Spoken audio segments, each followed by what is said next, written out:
자비로우신 우리 아버지 하나님 감사합니다.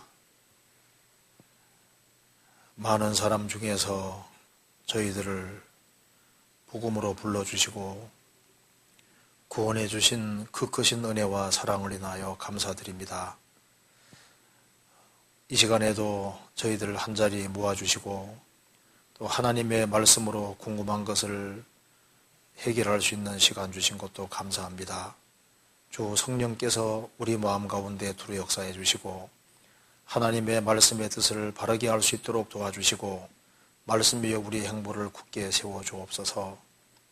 머자나 주님 앞에서는 그날 칭찬과 영광과 존귀를 얻을 수 있도록 우리의 삶을 다스려 주옵소서. 그리고 다음 주부터 있을 전도집회 가운데도 함께해 주시고 구원받을 만한 사람들을 많이 연결시켜 주셔서 주님께 영광과 찬송이 돌아갈 수 있도록 도와주시옵소서. 오늘 모든 시종 함께해 주시고 도와주시기를 간절히 의지하오며 주 예수 그리스도 이름으로 기도하옵나이다. 아멘.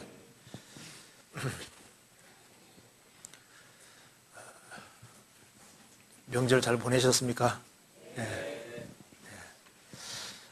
제가 오늘 여기 저번에 마지막 질문한 걸 조금 보충 설명을 드리고 이어서 질문을 받는 것이 필요할 것 같습니다. 저번에 마지막에 그 질문 나온 내용 중에 이런 것이 있었습니다. 우리 교회에서는 환난 전에 교회가 휴거될 것을 말씀합니다.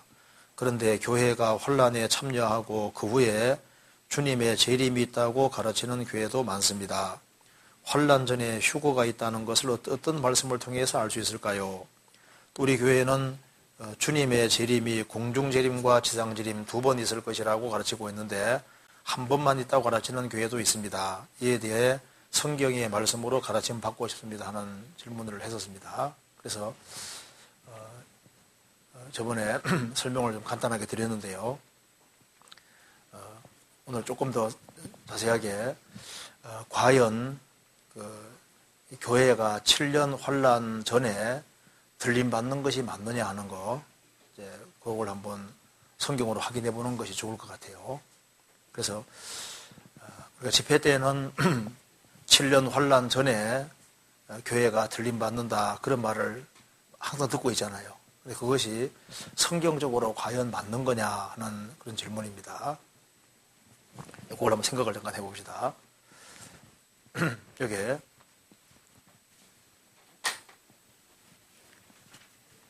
먼저 이걸 좀 알 필요가 있는데요.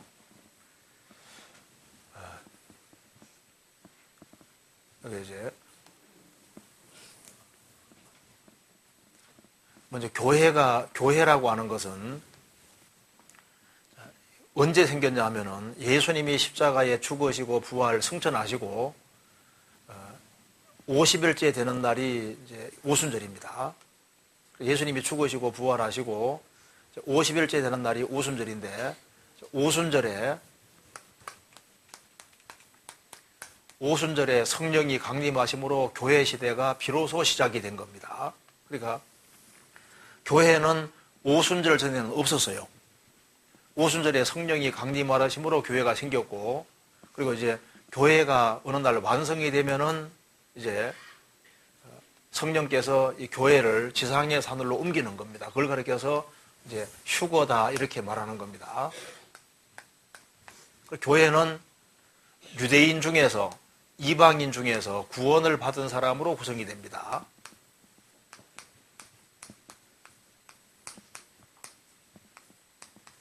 그러니까 예수님 오시기 전에는 유대인과 이방인 두 줄기밖에 없었습니다. 그런데 예수님이 죽으시고 부활하신 이후에 유대인과 이방인뿐 아니라 제3의 새로운 것이 하나 생긴 거예요. 그걸 교회라고 하는 겁니다. 교회. 그래서 오순절에 성령이 강림하심으로 교회 시대가 시작이 됐고, 예루살렘과 온 유대와 사마리아와 땅끝까지 이르러 내 증인이 되리라. 그래서 복음이 전 세계 전파되고 교회가 완성이 되면은 주님께서 교회를 데리러 오시는 겁니다. 그래서 예수님이 우리를 데리러 오시는 이것을 가리켜서 복된 소망이다. 그렇게 성경이 말하고 있지 않습니까? 복된 소망을 기다리게 하셨다. 그래서 이제 교회가 들림받고 난 다음에 그 다음에 7년 혼란이라는 것이 있는데요.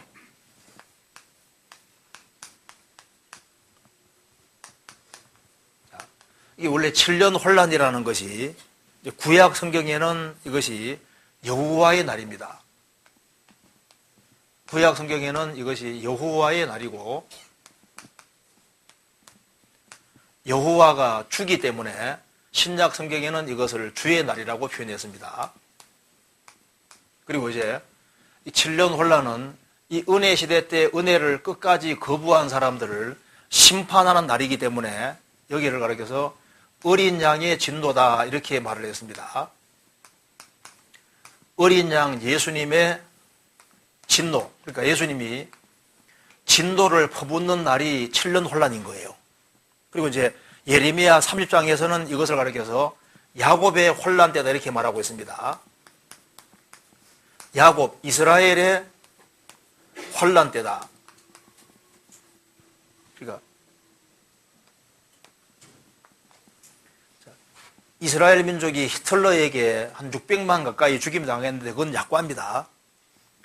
이스라엘이 아주 전무후무한 혼란을 당하게 되었는데 이것이 야곱의 혼란 때. 그러니까 7년 혼란이라고 하는 것은 하나님이 벌을 내리는 날이거든요. 그러니까 이제 그 구약시대 때 노아 홍수 때 하나님이 1년 홍수 내리셨는데 이 1년 홍수가 하나님의 진노입니다. 진노. 그래서 방주가 완성이 되고 구원받지 못한 사람들을 심판하기 위해서 진노를 내리는 게 1년 홍수였거든요. 7년 혼란이라는 건 뭐냐 하면은 이 은혜를 끝까지 거역한 사람들을 심판하는 심판된 거예요. 그러니까 교회라고 하는 것은 교회는 혼란 자체하고는 처음부터 관계가 전혀 없는 존재인 겁니다. 그러니까 성경에서 오순절에 성령이 강림하셨고 이제 교회가 이제 들림 받는데요. 그러면 여기에서 이제 우리가 왜 교회가 7년 혼란 속에 왜 안 들어가느냐? 그 증거는 성경에 많이 있습니다. 제일 먼저 이제 들을 수 있는 것이 뭐냐면요. 다니엘서 9장에 다니엘의 70일회가 있는데 나중에 배우게 될 겁니다. 뒤에서 배우게 될 텐데요. 다니엘의 70일회가 있을 때 69일회가 진행될 때 유태인 이방인 두 줄기밖에 없었습니다. 그리고 이제 마지막 한일회가 진행될 때도 유대인 이방인 두 줄기밖에 없습니다. 그래서 다니엘서에 보면은 이제 바벨론, 메디아, 페르시아, 헬라, 로마가 나오고 예수님 배척받는 게 나오고 갑자기 이제 마지막 때 이렇게 나옵니다. 그러니까 이제 구약 성경 읽어보시면 모든 예언서는 초림까지 나오고 갑자기 재림까지 나오는데 요 사이에 교회에 대해서는 구약시대 사람들이 몰랐거든요. 그래서 69일회가 진행될 때 유태인 이방인 둘밖에 없었고 마지막 한일회가 진행될 때도 유태인 이방인 둘밖에 없는 거예요. 그래서 교회는 70일회하고는 원래 관계가 없는 거거든요. 그 다음에 요한계시록을 보시면은 이제 요한계시록 1장은 내가 이제 사도 요한이 본 것, 이제 있는 일, 2장, 3장은 교회 시대입니다. 이제 4장, 5장은 이제 교회가 천상에 올라가 있는 거거든요. 그리고 이제 6장부터 19장까지는 7년 환란이고, 그 다음에 이제 19장 끝에는 예수님이 지상재림하는 것이 나와 있다고 말입니다. 그래서 이제 계시록 1장은 예수님을 본 것, 2장, 3장은 교회 시대고, 이제 4장, 5장 가면은 교회는 어디 가 있냐 하면은 저 위에 주님 앞에 가 있는 곳으로 묘사가 되어 있고, 그 다음에 이 지구상에는 혼란을 내리는데, 여기에 교회는 요한계시록 6장부터 19장까지 속에는 교회가 나오지 않거든요. 그리고 교회가 주님이 지상재림할 때 오는 곳으로 되어 있다 그 말입니다. 그리고 보세요. 교회가 만일 혼란 속에 들어간다면은 깨어있으란 말이 필요가 없는 거예요. 주님이 도적같이 오신다고 말씀하셨죠. 도적같이 오시는데 혼란 속에서 막 엄청난 재앙이 내려오고 하면요, 다 벌벌 떨면서 다 깨어있지. 어떻게 졸며 자겠어요? 주님이 도적같이 갑자기 오신다고 성경에 항상 나오잖아요. 갑자기 오셔서 갑자기 데려가신다고 되어 있거든요. 만일 환란 속에서 적그리스도가 딱 등장해서 있지 않습니까? 표밖에 하는 그 시대에 들림 받는다 그러면요. 바짝 다 긴장해가지고 다 깨어있지. 어떻게 다 성경에 말씀하기를 다 졸며 잘세, 다 졸며 자고 주님 오시는 그날 먹고 마시고 시집가고 장가가고 있으면서 살고 있다가 주님이 갑자기 오셔서 둘로 갈라진다고 되어 있잖아요. 그렇잖아요. 그리고 주님이 그리스도인들을 데리러 오실 때 이것이 주님이 공중재림하는 것은 교회를 데리러 오시고 그 다음에 지상재림은 왜 있냐 하면은 7년 환란 통과해서 고통받는 이스라엘 민족을 건질하고 지상재림하시는 거예요. 그러니까 이제 왜 재림이 두 단계가 되냐 하면은 하나는 구약시대에 없던 교회가 생겨서 교회가 완성돼서 교회를 천상으로 옮기는 데려가는 그 일을 위해서 공중에 오시는 거고, 지상재림은 환란을 통과해서 고통받는 이스라엘을 건지시고 천년왕국 이루시려고 오시는 거니까, 그래서 공중재림과 지상재림이 있게 되는 거예요. 그리고 성경에서 말씀하기를 교회는 환란과는 처음부터 관계가 없습니다. 요한계시록 3장 한번 봅시다. 요한계시록 3장 10절을 보시겠습니다.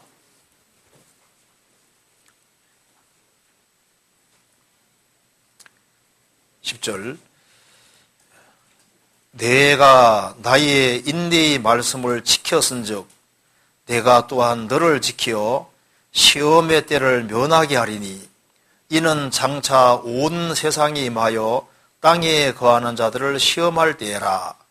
이게 장차 온 세상에 임하여 땅에 거하는 자들을 시험할 때라. 이게 진륜환란입니다. 그런데 내가 나의 인내의 말씀을 지켰은즉 내가 또한 너를 지켜 시험의 때를 면하게 할 것이다. 그리스도인들은 7년 환란이라고 하는 그 시험의 때를 명쾌하실 것이다. 빌라델비아 교회 성도들에게 하는 말씀입니다. 그래서 그리스도인들은 환란 속에 들어가지 않기 때문에 주님 오시는 것이 복스러운 소망이 되는 거예요.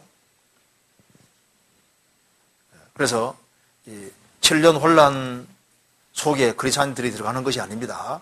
요한계시록 6장 보시겠습니다. 6장 보시면 이렇게 되죠. 16절 같이 읽어봅시다. 산과 바위에게 이르되 우리 위에 떨어져 보호자에 앉으신 이의 낯에서와 어린 양의 진노에서 우리를 가리우라.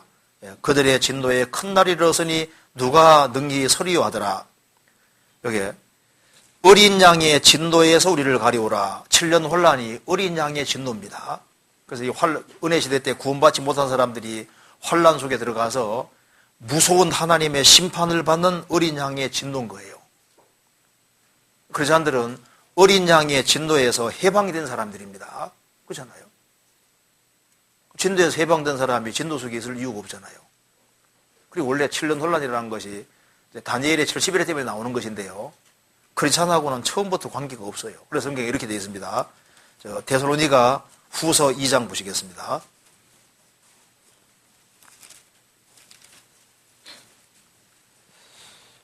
2장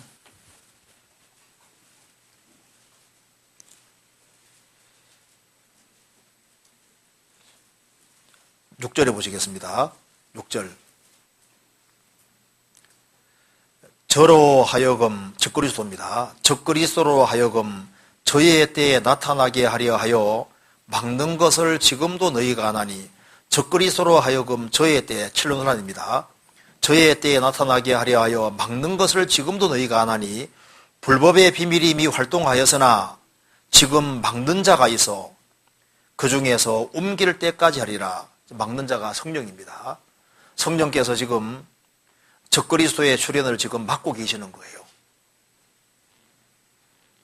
그래서 그 뒤에 그때 불법한 자가 나타나리니, 지금 성령께서 교회를 통해서 지금 적그리스도 출현을 막고 있는데 그 중에서 옮길 때까지 하리라. 그때 불법한 자가 적그리스도가 나타날 것이다. 그래서 7년 혼란 속에 들어가면은 적그리스도가 딱 등장하잖아요. 평화 가지고 들어옵니다. 그게 계시록 6장에 나와 있잖아요. 평화 가지고 들어와서 절대 평화를 이루어주고, 그 다음에 중반기 때 죽게 됐다가 사탄의 능력으로 살아나고 그 사람이 세계의 왕이 되는 거예요. 그리고 주 예수께서 그 입의 기운으로 저를 죽이시고, 둘째 사망 불못에 집어넣습니다. 강림하여 나타나심으로 패하시리라. 그래서 지금 적그리스도가 출현하려고 하는데 지금 출현하지 못하게 성령께서 막고 계신데, 왜냐하면은 은혜 시대에 구원받을 때까지는 성령께서 적그리스도가 출현하는 걸 막고 계시는 거예요. 그래서 지금 막는 자가 있다. 그 중에서 옮길 때까지 하라. 이 막는 자 성령께서 막고 계시다가 교회가 완성이 되면은 하늘로 옮기십니다. 옮기면 그때 적그리스도가 출현하게 될 것이다. 그리고 이제 3년 반 동안 세계 평화를 이루고 중반기 때 이 사람이 거의 죽게 됐다가 사탄 능력으로 살아나서 전 세계 사람에게 표를 받게 하고 7년 논란 끝에 주님이 지상진이 맞아서 둘째 사망 불못에 집어넣어 버린다고 되어 있잖아요. 그래서 옮겨지는데, 그러면 신앙생활 잘하는 사람만 데려가시느냐? 아니고 몽땅 다 데려가십니다. 신앙생활 잘해서 데려가는 것이 아니고 구원받았기 때문에 데려가시는 거예요. 고린도전서 15장 보시겠습니다.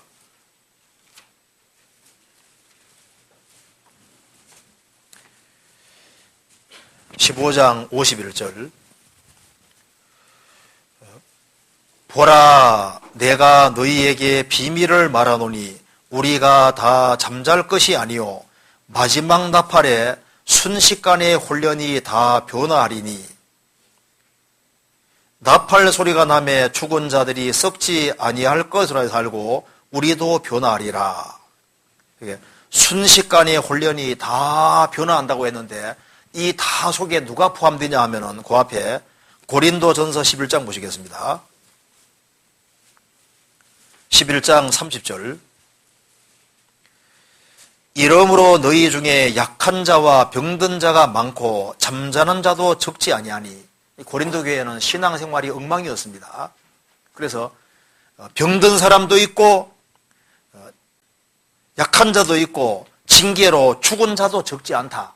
그런데 주님이 공중에 재림하실 때 순식간에 혼련이 다 변화할 것이다.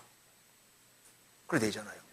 또 어떤 사람도 마지막 나팔이라 했으니까 요한계시록에 나와 있는 7번째 나팔이다. 물론 아닙니다. 7년 환란 속에서 불리는 7나팔은 절침에 7인의 심판이 있고 7나팔 심판이 있는데, 7년 환란 속에 나오는 7나팔은 천사가 부는 나팔이고 이건 심판을 하기 위한 나팔인 거예요. 그리고 데살로니가전서 4장과 여기서 말하는 마지막 나팔은 교회 시대가 끝나는, 은혜 시대가 끝나고 이제 은혜 시대가 마감되는 나팔이고 교회를 소집하는 나팔이니까 성격이 완전히 다른 겁니다. 그래서 이것을 하나님의 나팔, 마지막 나팔이라고 하는 거예요. 은혜 시대는 정정 지나가는 겁니다. 그래서 크리스천들이 혼련이 다 변화하는데, 그래서 공중에서 주님을 맞이하는 것이 맞습니다. 순식간에 변화되어서 공중에서 주를 영접하게 하신다.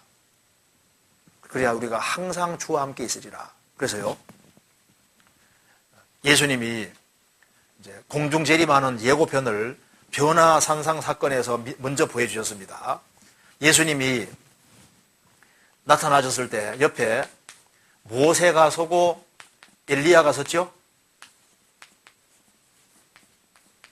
모세는 죽었다가 부활하는 그리스도인의 모습이고, 엘리야는 산채로 들림받은 사람입니다. 그래서 성경에 말씀한 대로 그리스도 안에서 죽은 자들이 먼저 일어나고 그 후에 우리 살아남은 자도 구름 속으로 끌어올려 공중에서 주를 영접하게 하시리니 그리하여 항상 우리가 주와 함께 있으리라. 그래서 모세와 엘리야는 예수님이 공중 재림하실 것을 예고편으로 보여주신 거예요. 그래서 주님 오시면은 구원받고 죽은 사람들이 부활하고 주님 오시는 그날까지 살아있는 사람은 산채로 주님 앞에 설 것을 말씀하는 겁니다. 어디서? 공중에서 주를 영접하게 하실 것이다. 그리하여 우리가 항상 주와 함께 있으리라. 그래서 교회가 들림받고 그 다음에는 이 지구상에 무서운 혼란이 있는 거예요. 그래서 그 다음에 천왕국이 있는데요. 그러니까 7년 환란하고 교회하고는 처음부터 아예 관계가 없는 겁니다. 아예. 처음부터 관계가 없어요. 거기까지 얘기하고요. 그 다음에 이제 성경에서는 출애굽기 20장 8절에 안식일을 기억하여 거룩히 지키라고 말씀하고 계신데요. 안식일을 지신 이유는 무엇이고 오늘날 그리스도인들은 이 안식일을 지키라는 말씀을 어떻게 받아들여야 하는지 알고 싶습니다. 출애굽기 20장 찾아보시겠습니다. 이것도 좀 중요한 질문이죠. 출애굽기 20장 10계명 속에 안식일을 지키라는 명령이 있습니다. 20장 8절 안식일을 기억하여 거룩히 지키라. 안식일을 지키라고 분명히 성경에서 말씀하셨습니다. 그리고 이 안식일은 이스라엘 백성들이 하나님 백성이라는 표정이라고 했습니다. 성경 찾아봅시다. 에스겔 20장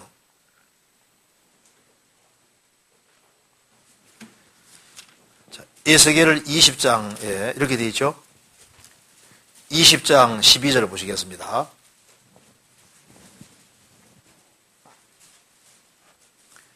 12절 또 나는 그들을 거룩하게 하는 여호와인 줄 알게 하려 하여 내가 내 안식일을 주어 그들과 나 사이에 표징을 삼았었노라. 이스라엘 백성과 하나님 사이에 이스라엘이 하나님 백성이라는 표징이 바로 안식일인 거예요. 그러면 안식일을 하나님이 십계명을 내려주시고 안식일을 내려주실 때 처음부터 못 지킬 걸 아셨습니다. 그래서 25절에 이렇게 말했죠. 또 내가 그들에게 선치 못할 율례와 능히 살게 하지 못할 규례를 주었고, 하나님이 십계명을 내려주실 때 왜 선치 못한 율례냐? 못 지키기 때문입니다. 그리고 능히 살게 하지 못할 규례를 주었고, 십계명을 지켜서는 천국 갈 사람은 처음부터 없는 줄 아시고 내려주신 거예요. 그래서 성경에 말씀하기를 십계명은 죽게 하는 계명이라고 얘기했습니다. 고린도후서 3장 보시겠습니다.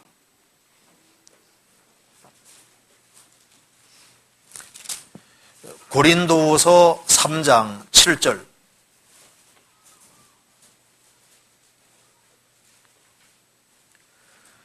돌에 써서 새긴 죽게 하는 의문의 직분도 영광이 있어 이스라엘 자손들이 모세의 얼굴에 없어질 영광을 인하여 그 얼굴을 주목하지 못하였거늘. 여기서 돌에 써서 새긴 죽게 하는 의문이 레터 글자입니다. 계명들입니다.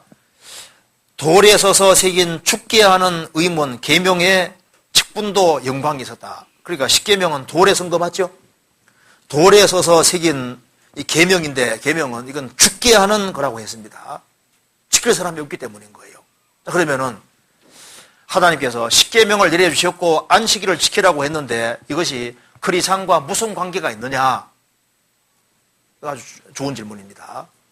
자, 이거 한번 보시죠. 성경은 분명히 선언하기를 천지가 없어지기 전까지는 절대 율법은 안 해준다고 했습니다. 율법이라고 하는 것은 천지가 없어지기 전에는 없어지지 아니하고 항상 있습니다.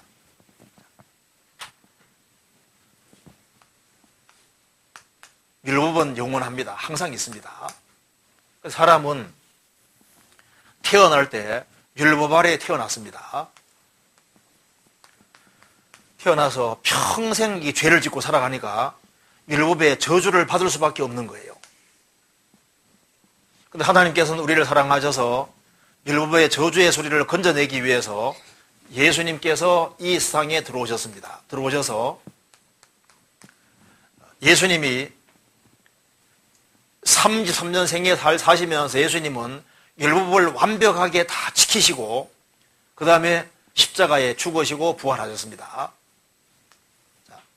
이렇게 함으로써 어떻게 예수님은 우리를 율법에서 건져내시냐 하면은 일단 우리가 일생 살아가면서 하나님 말씀을 어기니까 하나님 말씀을 어긴 것에 대해서는 저주를 받아야 되는 겁니다.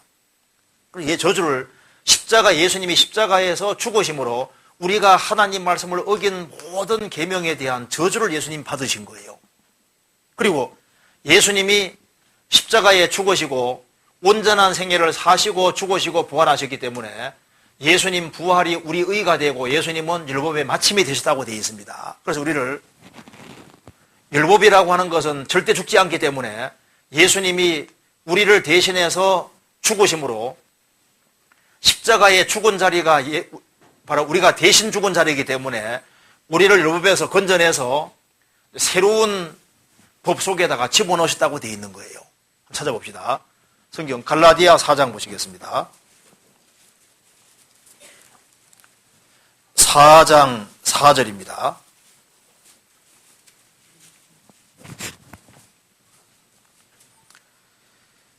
때가 참에 하나님이 그 아들을 보내사 여자에게서 나게 하시고 율법 아래에 나게 하신 것은 율법 아래에 있는 자들을 속량하시고 우리로 아들의 명분을 얻게 하려 하심이라.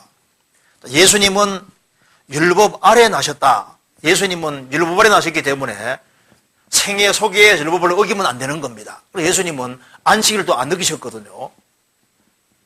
안식일에 자기 규례대로 항상 회당에 들어가셨고 예수님은 안식일을 어긴 적이 없으세요. 율법 아래에 나셨으니까. 율법 아래에 나신 이유는 율법 아래에 있는 자들을 속량 건져내시고 우리로 아들의 명분을 얻게 하려 하심이니라. 그럼 어떻게 하느냐 하면은 우리는 세상에 나서 율법을 항상 어기니까 그 대가는 예수님이 죽으심으로 받으시는 겁니다. 3장 13절 그리스도께서 우리를 위하여 저주를 받은 바 되사 율법의 저주의 소리를 속량하셨으니 기록된 바 나무에 달린 자마다 저주 아래 있는 자라 하였음이니라. 예수님께서 우리를 위해서 저주를 받은 바 되사 율법의 저주의 소리를 속량 건져내셨다. 예수님은 십자가에 죽으심으로 우리가 받아야 될 저주를 다 받으심으로 저주의 소리를 속량 건져내셨다는 겁니다. 그 다음에 로마서 10장 보시겠습니다. 10장 4절을 같이 읽겠습니다. 로마서 10장 4절 같이 읽겠습니다. 그리스도는 모든 믿는 자에게 의를 이루기 위하여 율법의 마침이 되시니라. 예수님은 온전한 공생애를 사시고 십자가에 죽으시고 부활하심으로 율법의 마침 끝이 되셨다. 예수님 율법을 끝내신 겁니다. 그래서 우리를 여기에서 건져내셔서 율법에서 건져내셔서 새로운 법안에 우리를 집어넣었는데 그것이 바로 뭐냐면은 그리스도의 율법인 겁니다.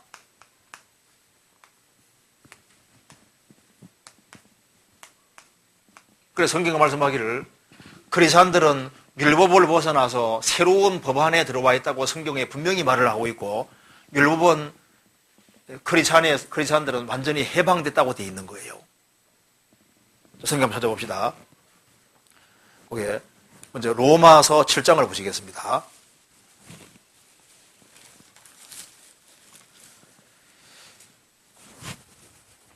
7장 1절입니다. 형제들아 내가 법 아는 자들에게 말하노니 너희는 율법이 사람의 살 동안만 그를 주관하는 줄 알지 못하느냐.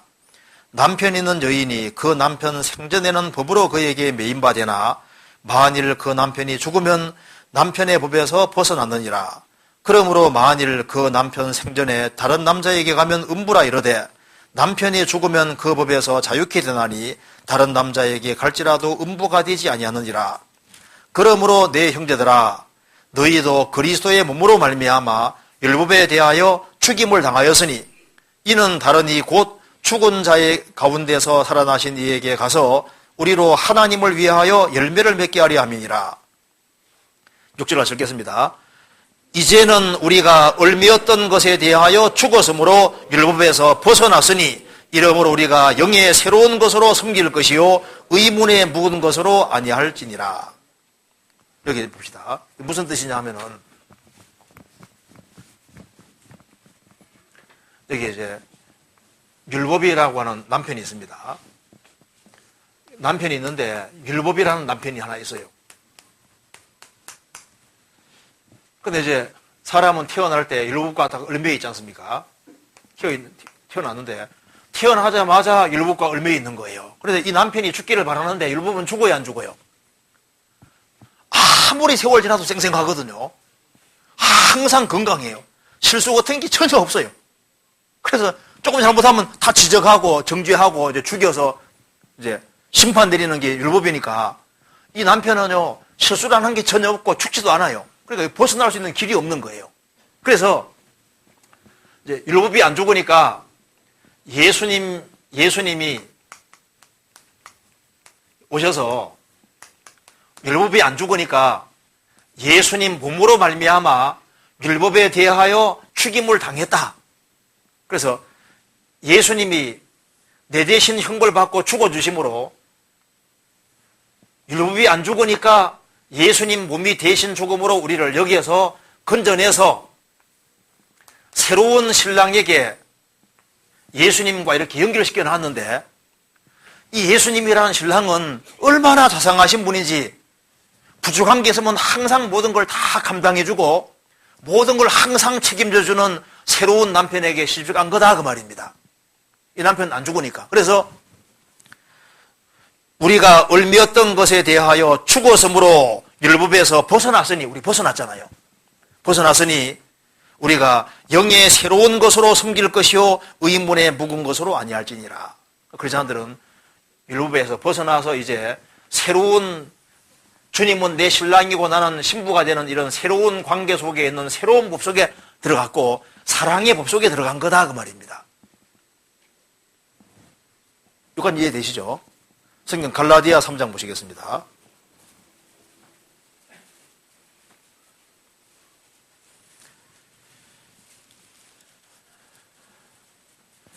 자, 3장 23절입니다. 믿음이 오기 전에 우리가 율법 아래 갇힌 바 되고 계시될 믿음의 때까지 갇혔느니라. 이같이 율법이 우리를 그리스도에게로 인도하는 몽학 선생이 되어 우리로 하여금 믿음으로 말미암아 의롭다함을 얻게 하려 함이니라. 그 다음 같이 읽겠습니다. 믿음이 온 후로는 우리가 몽학 선생 아래 있지 아니하도다. 자, 율법이 몽학 선생이 되어서 우리를 죄 아래 가두고 이제 우리를 예수님께로 이끌고 갔다는 겁니다. 이같이 율법이 우리를 그리스도에게 인도하는 몽학 선생이 되어서 우리로 하여금 행위가 아닌 믿음으로 말미암아 의롭다함을 얻게 하려니라. 믿음이 온 후로부터는 우리가 몽학 선생 율법 아래 있지 아니하도다. 이를 벗어난 것이 확실하다 그 말입니다. 그래서 벗어나서 이제 새로운 그리스도 법 안에 들어간 거예요. 자, 그러면 이제 이런 질문을 하는 겁니다. 예수님도 이제 안식일을 지켰는데요. 맞습니다. 예수님도 안식을 지켰는데 왜냐하면 예수님은 율법 아래 나셨으니까 지킨 거예요. 그렇죠? 성경 누가복음 4장 보시겠습니다. 예수님은 안식일을 지키셔야 됩니다. 왜냐하면 율법 아래 나셨기 때문입니다. 누가복음 4장 16절 예수께서 그 자라나신 곳 나사렛에 이르사 안식일에 자기 규례대로 회당에 들어가사 성경을 읽으려고 서심해 예수께서 그 자라나신 곳 나사렛에서 안식일에 자기 규례대로 회당에, 예수님은 안식일에 자기 규례대로 회당에 들어갔습니다. 예수님은 안식을 범한 적이 없습니다. 안식일을 범한 적이 없고, 안식일에 예수님 병 고치는 일은요, 왜 그렇게 하셨냐면 유대인들이 안식일에 대해 잘못된 개념을 가지고 있는 거예요. 안식일에 노동하지 마라 그랬지 죽어가는 사람 살리지 마라고 안 한 거거든요. 유대인들은 안식일에 대한 개념이 잘못되어 있으니까 그 잘못된 개념을 깨주려고 안식일 때 병 고치신 것이고, 예수님이 안식을 어긴 것이 아닙니다. 안식일에 노동하지 마라고 한 것이지 물에 빠져 죽어가는 사람 건지지 마라는 개념이 아니다 그 말입니다. 예수님은 안식일을 어긴 적이 없으세요. 왜? 율법 아래에 있는 우리를 건져주기 위해서는 율법을 완벽하게 다 지키셔야만 우리를 건질 수 있기 때문에 예수님은 그래서 안식일을 계명을 안 어겼다 그 말입니다. 그리고 이제 크리스찬들은 율법에서 이제 벗어나서 새로운 모발에 들어갔는데, 바울 사도도 안식일에 이제 회당에 들어간 것이 나와 있잖아요. 그 안식일을 지키려고 들어간 거냐? 아닙니다. 성경에 말씀하기를 유대인들을 건지기 위해서라고 성경에 설명이 나와 있거든요. 성경 한번 찾아봅시다. 고린도 전서 9장 보시겠습니다. 9장 20절.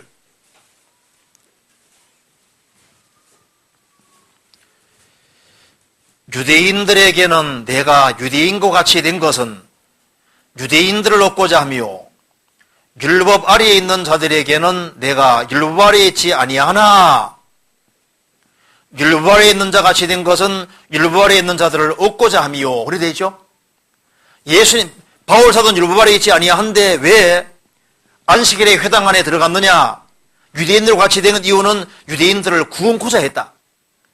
율법 아래에 있지 아니하지만은 율법 아래에 있는 자 같이 된 것은 율법 아래에 있는 자들을 건지려고 한 것이다. 그래서 바울 사도는 왜 안식일에 회당에 들어갔냐면은, 회당에 들어가 있으면은 그 다음에 할 말이 있으면 얘기하라고 하니까 그 다음에 전도하려고 들어갔던 거예요. 안식일을 계명을 지키려고 들어간 것이 아니고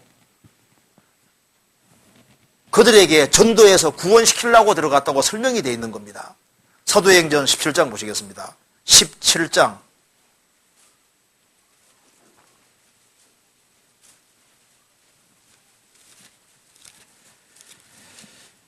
17장 1절입니다. 저희가 암비볼리와 아볼로니아로 다녀가 데살로니가에 이르니 거기 유대인의 회당이 있는지라 바울이 자기 규례대로 저희에게 들어가서 새 안식일에 성경을 가지고 강론하며 뜻을 풀어 그리스도가 해를 받고 죽은 자 가운데서 다시 살아날 것을 증명하고 이르되 내가 너희에게서 나는 이 예수가 곧 그리스도라 하니. 왜 바울 사도가 안식일에 회당에 들어가서 있었느냐? 그리스도를 증거하기 위해서다. 그래서 고린도전서 9장에 설명이 되어 있기를 율법 아래에 있지 아니하지만은 율법 아래에 있는 것처럼 행동한 이유는 그들에게, 그 사람들에게 복음 전해서 그들을 건지기 위해서라고 설명이 나와 있는 겁니다. 그러니까 예수님은 율법 아래에 나셨기 때문에 지키신 것이고 바울 사도는 전도할 목적으로 지킨 것이지 안식일이라는 그 계명을 준수하려고 들어간 건 아니다 그 말입니다. 그래서 성경은 명확히 말씀하시기를 크리스찬들은 율법에서 벗어났기 때문에 안식일과는 사실상 관계가 없는 사람이 됐기 때문에 이제 거듭난 크리스찬들은 안식일 문제로 왈가불가하지 말라고 명시가 딱 돼 있는 거예요. 성경 찾아봅시다. 골로새서 2장입니다. 2장 16절. 2장 16절. 그러므로 먹고 마시는 것과 절기나 월삭이나 안식일을 인하여 누구든지 너희를 편론하지 못하게 하라. 이것들은 장래일의 그림자이나 몸은 그리스도의 것이니라. 구약 성경에 먹고 마시는 것, 칠절기, 월삭, 달마다 지키는 월삭, 그리고 일주일마다 지키는 안식일을 인하여 누구든지 너희를 편론하지 못하게 하라. 너희들 왜 안 지키냐? 왈가불가 못하게 하라. 이것들은 장래일의 그림자이나 몸은 그리스도의 것이니라. 실체가 바로 예수님이다 그 말입니다. 그래서 바울 사도는 크리스찬이 안식일을 나를 지키는 것에 대해서 합당치 않다고 얘기하신 겁니다. 성경 갈라디아서 4장 보시겠습니다. 4장 10절 11절 같이 읽어보겠습니다. 너희가 날과 달과 절기와 해를 삼가 지키니 내가 너희를 위하여 수고한 것이 헛될까 두려워하노라. 너희가 날과 안식일입니다. 달과 월삭과 칠절기와 7년마다 오는 7년 안식년을 삼가 지키니 주의에 지키니 내가 너희를 위하여 수고한 것이 헛될까 두려워하노라. 지키란 말입니까? 어리석단 말입니까? 어리석단 말인 거예요.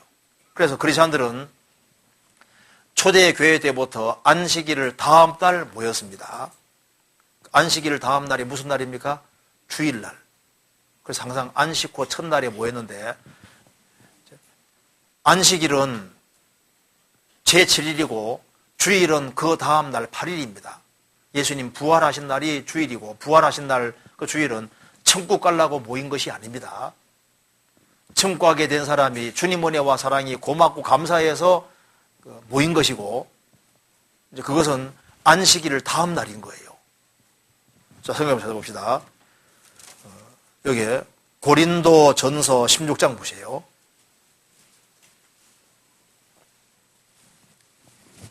(16장) 1절입니다.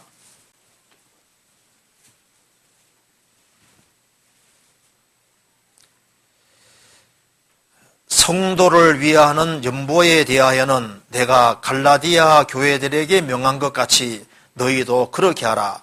매주일 첫날에 너희 각 사람이 이 일을 얻은 대로 저축하여 두어서 내가 갈 때 연보를 하지 않게 하라. 초대교회 성도들이 매주일 첫날에 모였습니다. 매주일 첫날이 주일입니다. 일요일날. 주일날 모여서요. 그래서 안식 후 첫날, 안식일 그 다음날 예수님 부활하신 날을 기념해서 모였던 겁니다. 성경 사도행전 20장 보시겠습니다.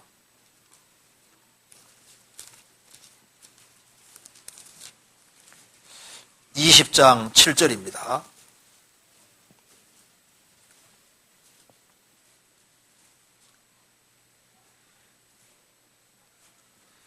안식 후 첫날에 우리가 떡을 떼려 하여 모였더니 바울이 첫날 떠나고자 하여 저희에게 강론할세 말을 밤중까지 계속하며 우리의 모인 윗다락에 등불을 많이 켰는데 유두고라는 청년이 창에 걸터 앉았다가 깊이 졸더니 바울이 강론하기를 더 오래 하며 졸음을 이기지 못하여 삼층루에서 떨어지거늘 일으켜보니 죽었는지라. 바울이 내려가서 그 위에 엎드려 그 몸을 안고 말하되 떠들지 말라. 생명이 저에게 있다 하고 올라가 떡을 떼어 먹고 오랫동안 곧 날이 새기까지 이야기하고 떠나니라. 사람들이 살아난 아이를 데리고 와서 위로를 적잖게 받았더라. 그러니까 안식 후 첫날에 크리스찬들이 같이 모였습니다. 그래서 바울 사도가 강론하는데 말을 밤중까지 계속했다. 윗다락에 등불도 많이 켰는데 사람들이 많이 왔습니다. 유두고라는 청년은 창에 걸터 앉았다가 바울이 강론하기를 계속하니까 졸다가 떨어져 죽어버린 거예요. 그래서 이제 살렸습니다. 살려서 이제 말씀 끝내고 난 다음에 또 교제 시작해서 오랫동안 곧 날이 새기까지 이야기하고 떠나니라. 온라인 하고 가니라. 우리도 온라인 할까요? 밤새도록 교제하고 떠나니라. 말을 밤중까지 계속하며 설교가 좀 길었던 것 같아요. 그죠? 아주 길게 설교했습니다. 그러니까 안식 후 첫날에 모인 것이 맞습니다. 제가 백현도 씨가 모세오경을 이렇게 강의한 백현도 씨 아주 유명한 사람이죠. 그 사람이 얘기한 걸 잠깐 읽어드리겠습니다. 계시록 1장에 나오는 주의 날은 그리스도께서 죽은 자 가운데서 부활하신 날로서 그날은 창조의 완성을 제시하지 않고 구속의 완전하고도 영광스러운 승리를 제시한다. 또한 우리는 주간의 첫날을 우리를 속박하는 날로서 혹은 그리스도인의 목에 걸어놓는 멍에로서 지켜서는 안 된다. 그 행복된 날을 지키는 것은 그리스도인의 기쁨이다. 그러기에 주간의 첫날은 무엇보다 초대 그리스도인들이 모여서 떡을 떼던 날이다. 유대인들은 율법과 선자의 글을 읽기 위해서 그들의 회당에 함께 모여서 안식일을 지켰는가 하면 그리스도인들은 떡을 떼기 위하여 함께 모여 주간의 첫날을 지켰다. 주간의 첫날이 안식일이라고 불려지는 성경 구절은 단 한 구절도 없다. 오히려 안식일과 주간의 첫날이 명백히 구별된다는 사실을 증거하는 예만 허다할 뿐이다. 그러니까 안식일하고 주일은 이건 완전히 별개다 그 말입니다. 그래서 안식일은 주일날이 아닙니다. 그런데 이제 안식교회에서는 이렇게 얘기를 합니다. 초대교회 때부터 안식일을 지켰는데 콘스탄틴 황제가 기독교로 공인하면서 이제 안식일을 주일날로 바꿨다 하는데 아니에요. 그거 아니고 초대교회 때부터 주일날 계속 모였는데 박해받았기 때문에 몰래 주일마다 계속 모이지 않습니까? 모였는데 주일마다 계속 모인 그것을 이제 콘스탄틴 황제가 기독교를 공인하고서 공개적으로 주일날 모이도록 허락해 준 것이지 토요일을 주일로 바꾼 것이 아니다 그 말입니다. 토요일은 항상 안식일로 항상 있어요. 그러니까 제가 말씀드린 대로 율법은 천지가 없을 때까지 안 없으니까 율법은 항상 토요일로 있는 겁니다. 일단 거듭난 사람은 예수님의 몸으로 말미암아 율법에서 벗어났기 때문에 벗어나서 새로운 법 아래에 들어가 있는 거예요. 그래서 율법은 항상 있는 겁니다. 율법은 토요일은 항상 안식일로 있는 것이고 주일은 안식일 다음 날입니다. 그리고 초대교회 때부터 주일날 모였다는 것은 확실한데요. 제가 그 저작을 좀 읽어드리겠습니다. 주후 100년경 바나바 서신에 보면은 우리는 주님이 부활하신 주일을 지킨다. 초대교회 저작이 정확히 나옵니다. 107년경 순교한 이그나티우스는 이상한 교훈에 속지 말라. 새 소망에 이른 자는 안식일을 더 이상 지키지 않고 주일을 지킨다. 이렇게 기록에 정확히 나옵니다. 150년경 순교한 저스틴은 일요일에 모든 도시 사람들은 한 곳에 모여 사도들의 글을 읽는다. 이날은 주님께서 부활하신 날이다. 그러니까 초대교회 때부터 주일날 계속 모였는데 콘스탄틴 황제는 주일날 모이는 것을 공개적으로 모이도록 만들어준 것이지 안식일을 주일로 바꾼 것이 아니에요. 안식일은 항상 있는 겁니다. 그리고 크리스찬들은 모든 날이 중요한 날인 거예요. 그렇잖아요. 그리고 이제 크리스찬들은 안식을 범할 수가 없습니다. 왜 안식일을 범할 수 없냐 하면은 마태복음 12장 보시겠습니다. 마태복음 12장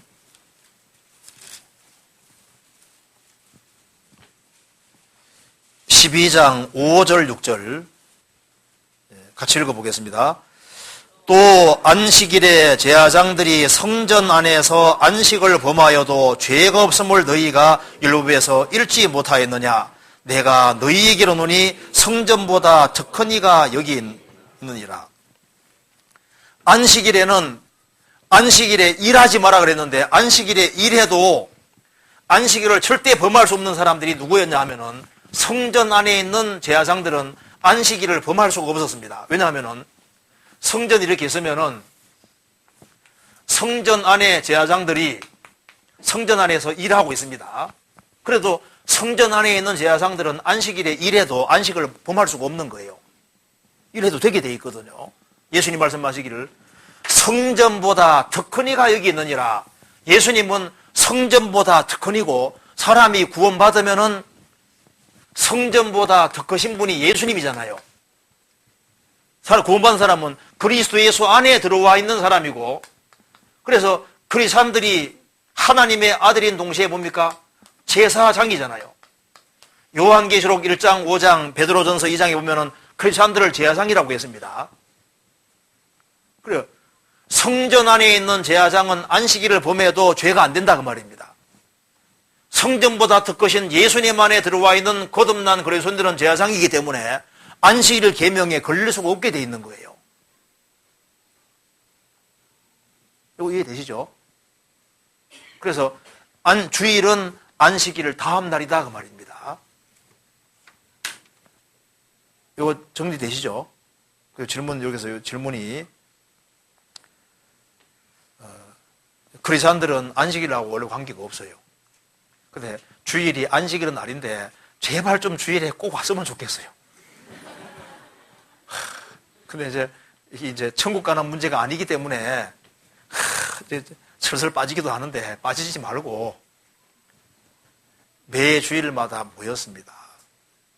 그래서 초대교회 모였는데 그 주일날은 안 빠지고 나와서 그 주님을 배우고 그런 시간을 갖는 게 좋을 것 같아요. 그렇죠? 근데 보면 슬슬 빠지는 사람이 있는 것 같아. 바쁘면 슬쩍 빠지다가 근데 안 그렇게 하는 게 좋겠습니다. 그렇죠? 성경 나오지 않습니까? 로마서 14장 보세요.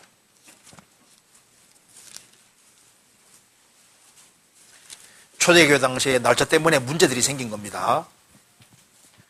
자, 5절입니다. 14장 5절.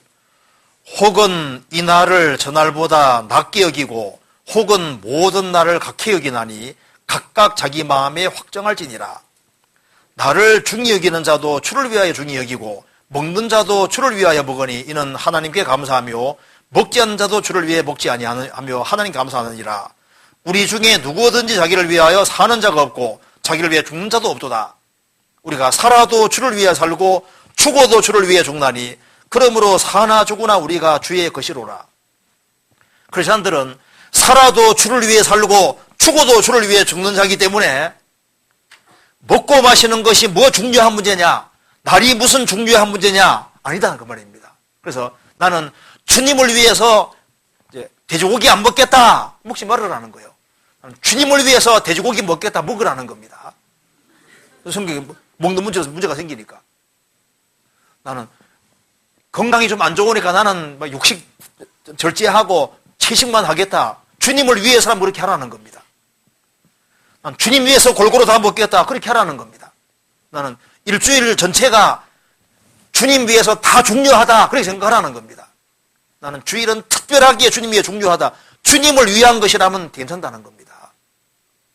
우리는 날짜 같은 게 중요한 것이 아니라 살아도 주를 위해 죽어도 주를 위해 죽는 사람이기 때문에 주님을 위해서 존재하는 사람은 목적이 아주 분명하니까 나는 특별히 주일은 난 특별히 중요하게 여기고 그날은 확실하게 구별을 시켜 하겠다, 그렇게 하라는 거예요.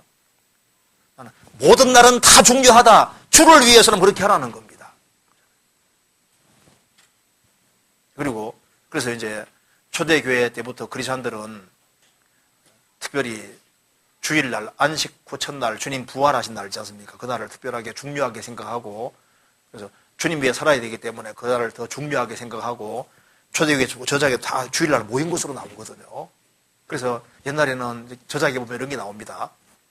크리스찬들이 주일날도 여기 보면 노예들도 많이 있는 거예요, 크리스찬 중에.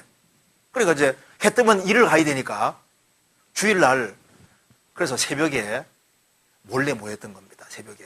새벽에 먼저 모여가지고 같이 모임 갖고 그 다음에 일터에 나갔다고 돼 있거든요. 그래서 이제 기록에 다 그렇게 나와요. 그렇게 이해하면 되겠습니다. 그 다음 넘어가도 되겠죠? 그 다음 질문 봅시다. 사무엘상 28장에는 사울이 신접한 여인을 찾아가서 죽은 사무엘을 불러 올려서 사무엘과 대화하는 장면이 나옵니다. 사람이 죽으면 영혼은 다시 이 세상에 올 수 없다고 알고 있는데 이것을 어떻게 이해해야 할까요? 그리고 무속인들이 죽은 조상을 불러낸다고 하는 경우도 있는데 이런 경우도 가능한 것인지 알고 싶습니다. 자, 먼저 사무엘상 28장을 보기 전에 신명기 18장 보시겠습니다. 신명기 18장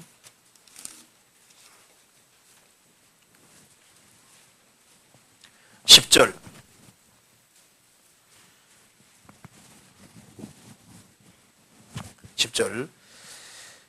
그 아들이나 딸을 불 가운데로 지나게 하는 자나 복술자나, 점치는 사람입니다. 복술자나 길흉을 말하는 자나 요술하는 자나 무당이나 진언자, 중얼중얼 주문해오는 진언자나 신접자나 박소나 초원자를 너희 중에 용납하지 말라. 이게 하나님께서 용납하지 말라는 것을 여러 개 말씀하셨는데요. 그 중에 진언자, 신접자, 박수, 추혼자, 실제로 악령을 받은 사람들이 있습니다. 우리나라에는 이제 무당이 크게 두 종류인데요. 하나는 강신무, 그러니까 내림굿을 해서 신받는 경우하고, 그 다음에 세습무, 대대로 무당 집안이 있어요. 할아버지, 할머니, 뭐 이제 자식이 이렇게 넘어가는 식으로 무당 되는 집안도 있거든요. 그런데 보통 대부분은 강신무입니다. 내림굿에서 이제 신받는 경우입니다. 그래서 실제로 이 무당들이 있어요. 그리고 과거를 잘 맞춥니다. 귀신같이 잘 맞춘다 하잖아요. 귀신같이. 귀신 붙었으니까 귀신같이 잘 맞추는 겁니다. 정말 잘 맞춰요, 과거를.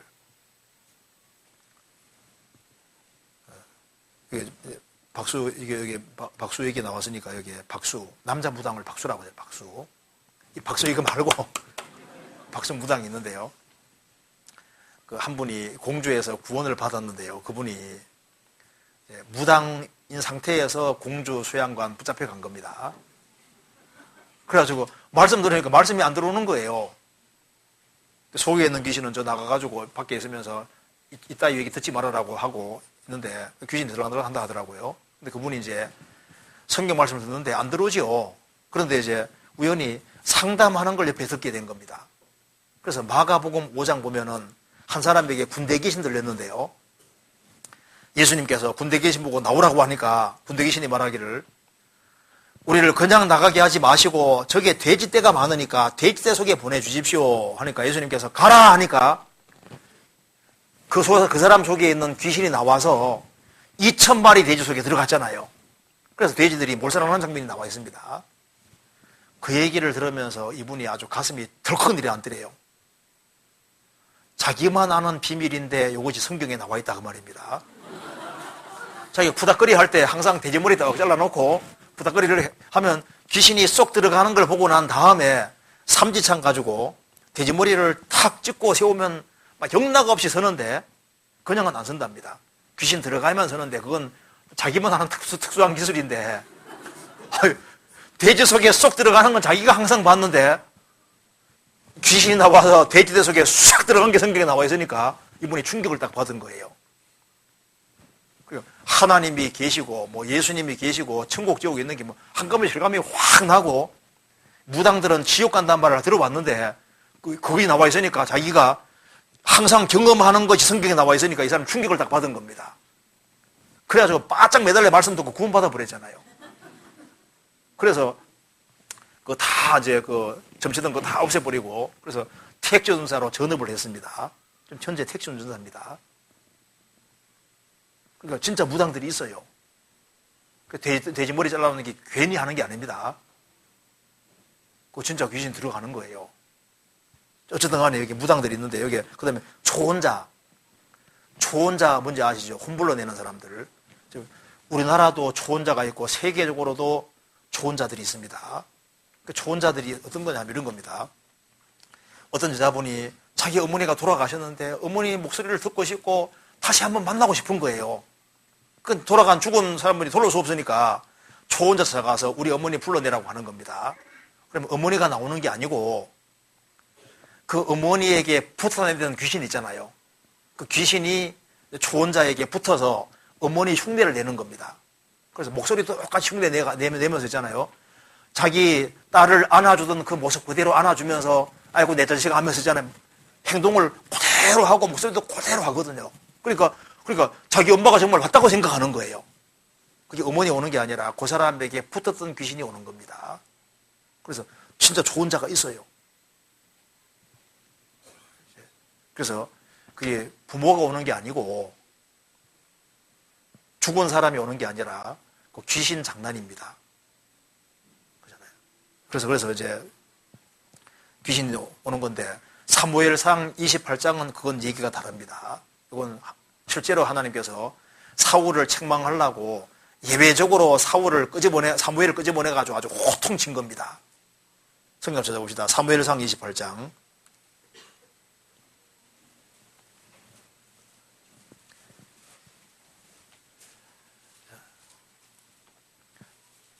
8절 사울이 다른 옷을 입어 변장하고 두 사람과 함께 갈새 그들이 밤에 그 여인에게 이르러는 사울이 가로되 청하노니 나를 위하여 신접한 술법으로 내가 네게 말하는 사람을 불러올리라. 10절 사울이 여호와로 그에게 맹세하여 가로되 여호와께서 사시거니와 내가 이 일로는 벌을 당치 아니하리라. 여인이 가로되 내가 누구를 내게로 불러올리랴. 사울이 가로되 사무엘을 불러올리라. 12절 여인이 사무엘을 보고 큰 소리로 외치며 사울에게 말하여 가로되 당신이 어찌하여 나를 속이셨나이까? 당신이 사울이니이다. 여기 이제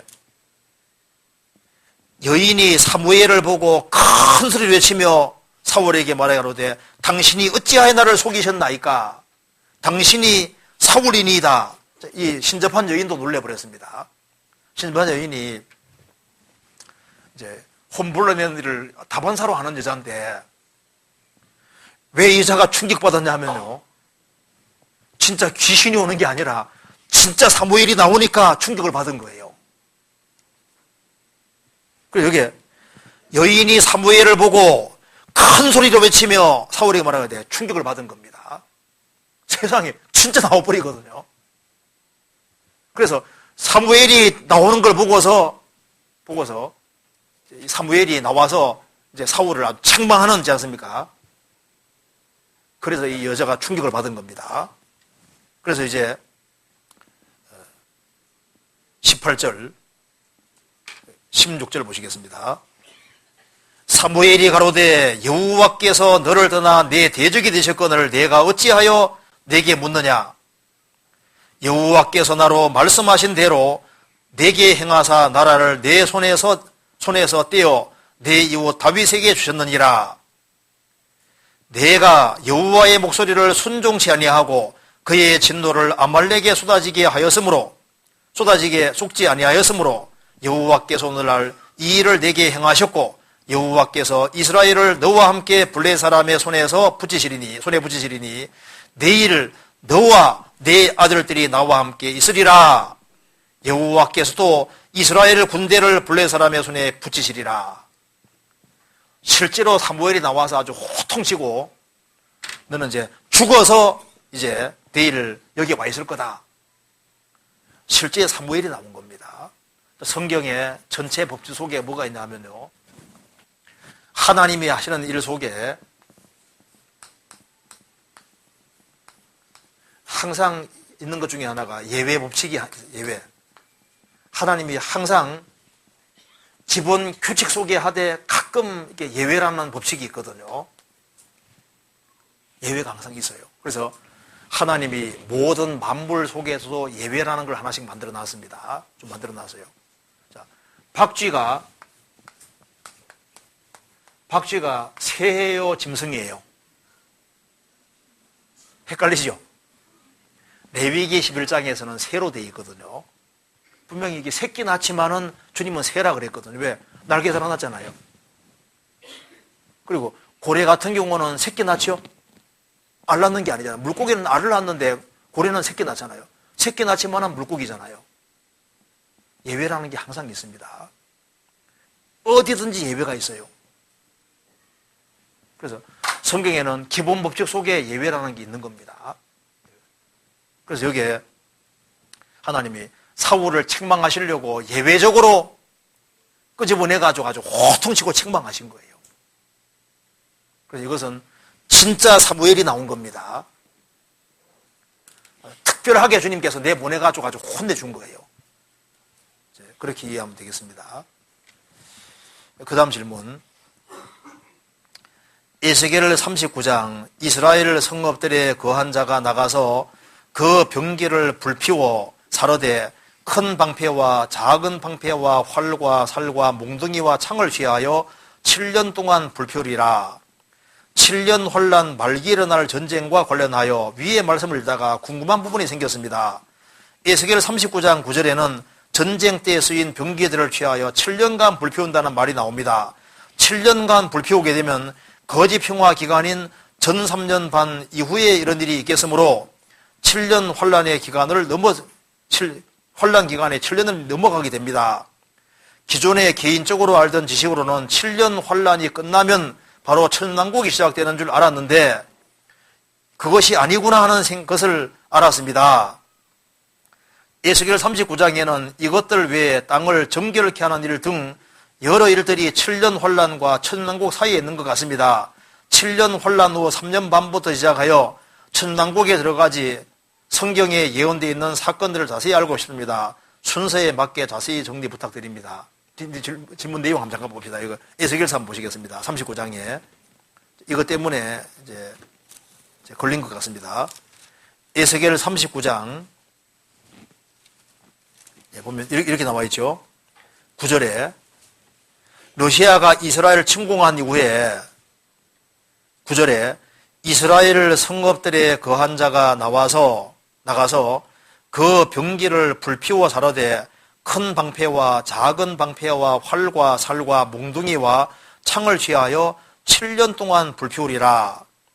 이와 같이 그 병기로 불을 피울 것이므로 그들이 들에서 나무를 취하지 아니하며 산림에서 볼목하지 아니하겠고 전에 자기에게서 약탈하던 자의 것을 약탈하며 전에 자기에게 늑탈하던 자의 것을 늑탈하리라. 나 주 여호와의 말이니라. 이게 7년 동안 병기를 피운다고 했으니까 우리가 배울 때는 7년 환란 속에서 러시아가 이스라엘 치는 게 있다고 배웠는데 7년 동안 병기가 불피워지면은 7년 환란 속에서 벌어지는 것이 아니고 이게 7년 환란 전에 있든지 뭔가 이게 이제 문제가 달라지는 것이 아니냐 이런 질문인 겁니다. 그렇죠? 7년 환란 속에 러시아가 이스라엘 치는 게 있는데 7년 동안 병기에 물 피운다고 했으니까 이게 말이 안 맞지 않느냐 하는 질문입니다. 참 좋은 질문이죠. 그렇잖아요. 그래서 여기에 이 구절 때문에 어떤 사람들은 이제 러시아가 이스라엘 치는 것이 7년 환란 전에 있고 그 다음에 7년 환란이 있다고 주장하는 사람도 있습니다. 예를 들면 이제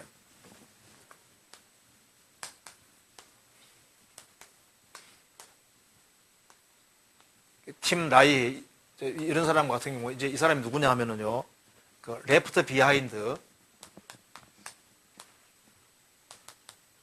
영화 만들 때 이 사람이 주대기를 했거든요. 그래서 이제 레프트 비하인드 영화 보면은요, 러시아가 이스라엘 침공하는 것이 탁 있고 난 다음에 그 다음에 휴거가 싹 있는 거로 이렇게 묘사했잖아요. 이 구절 때문에 이렇게 하는 겁니다. 근데 그게 아니고 이게 7년 혼란 속에 있는 것이 맞아요. 왜 그러냐 하면은 이 구절이 생각보다 중요한 구절입니다. 이제 이걸 좀 알아야 되는데요. 7년 환란 속에 들어가서 7년 환란 속에서 러시아가 이스라엘 치는 걸 해야 성경 전체가 다 맞아요. 그리고 그게 7년 동안 병기에 불편하다 했는데 이유가 있습니다. 자, 이걸 좀 이해하기 위해서 먼저 성경 찾아볼 것이 있습니다. 먼저 요엘서 3장 봐봐요. 요엘서 3장 요엘서 3장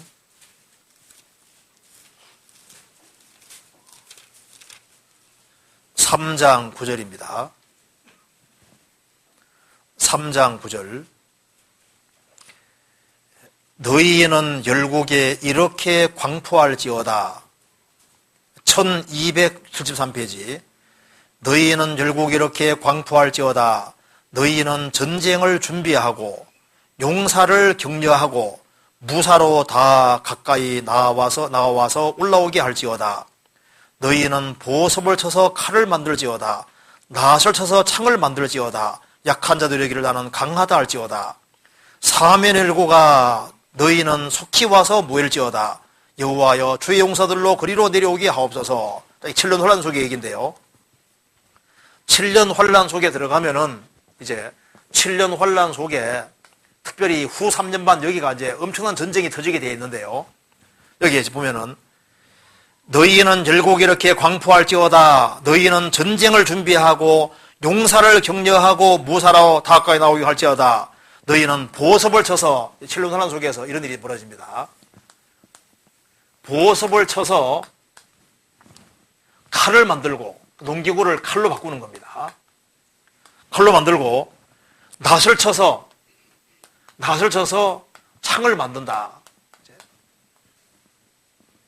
농기구를 가지고서 전부 다 군사 무기로 바꾸는 겁니다. 전쟁, 그러니까 엄청난 전쟁 무기를 준비해서 전쟁을 하는 거예요. 그래서 7년 환란 속에는 전 세계가 전쟁에 휘말리게 되니까 이 물자들을 전부 다 무기로 바꾸어서 전쟁을 하게 되는 겁니다. 그런데 이제 7년 환란 끝에 예수님이 재림하시면은 천년왕국을 이루시잖아요. 천년왕국 이루시면은 천년왕국 속에 들어간 사람들이 이제 이때 누가 들어가냐면은 이스라엘 가운데 3분의 1이 들어가고 이방인 가운데 일부가 들어가서 천년왕국 속에 살면서 농사 짓고 산다고 돼 있거든요. 그래서 다시 어떻게 하냐면은 칼을 다시 보습으로 창을 다시 낫으로 바꾸어서 농사 짓고 산다고 돼 있어요. 성경 찾아봅시다. 이사야 2장 보시겠습니다.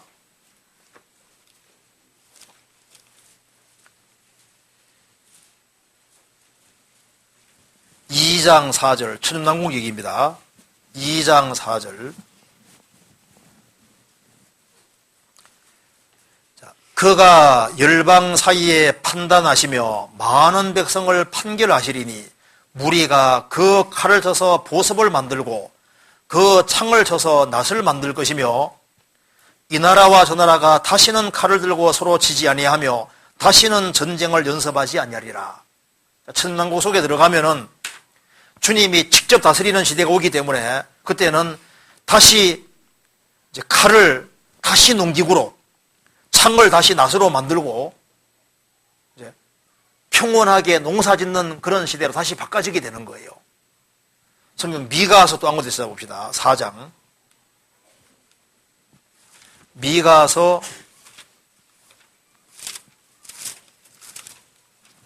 4장.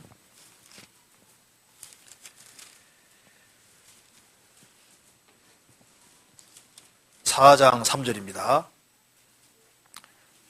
그가 예수님이 많은 민족 중에 심판하시며 먼 곳 강한 이방을 판결하시리니 무리가 그 칼을 쳐서 보습을 만들고 창을 쳐서 낫을 만들 것이며 이 나라와 저 나라가 다시는 칼을 들고 서로 치지 아니하며 다시는 전쟁을 연습하지 아니하고 각 사람이 자기 포도나무 아래와 자기 무화과나무 아래에 앉을 것이라. 그들을 두렵게 할 자가 없으리니 이는 만군의 여호와의 입이 이같이 말씀하셨음이니라. 그래서 이제 천년왕국 속에 들어가면은 군사 무기들을 전부 다 농기구로 바꾸고 일상용품으로 바꾼다 그 말입니다. 자, 그럼 여기서 이제 하나 알 것이 있습니다. 여기 이제 잘 생각해 보세요. 노아 홍수가 세계적인 홍수가 1년 동안 있었죠. 홍수가 있고 난 다음에 홍수의 잔해가 지구상에 남아있습니까? 안 남아있습니까? 남아있잖아요. 그렇죠? 그래서 지금 여기 땅속에 파고 들어가면 석탄 나오는 데서 사람 사용하는 종도 나오고 사람 밖으로도 나오잖아요. 그러니까 홍수 전에 있었던 문명들이 지금 바다 속에도 있고 다 나타나 있거든요. 그러니까 홍수 때 파멸을 당했는데 파멸을 당한 그 흔적이 아직까지 지구상에 그대로 남아있잖아요.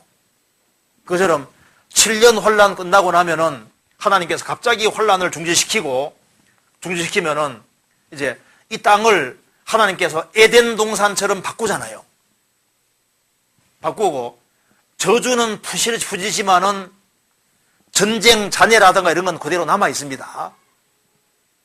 천년왕국이 문자가 되는 역사입니다. 역사. 그래서 7년 환란 속에 이스라엘 가운데 3분의 1은 살아남고 이방인도 일부가 살아남고 이제 이스라엘 중심한 열국이 다시 이루어지게 돼 있어요. 성경 찾아봅시다. 스가랴 13장 보시겠습니다. 13장 8절 보시겠습니다.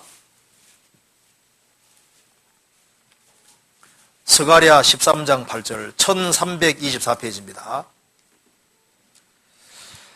여호와가 말하노라 이 온 땅 이스라엘 온 땅에서 3분의 2는 멸절하고 3분의 1은 거기 남으리니 이스라엘 가운데 3분의 1은 남게 됩니다. 그리고 이제 3분의 1이 남아서 7년 혼란 속에서 도망가는 것 14장에 이제 기록이 되어 있고 14장 끝에 봅시다. 14장 16절 보세요.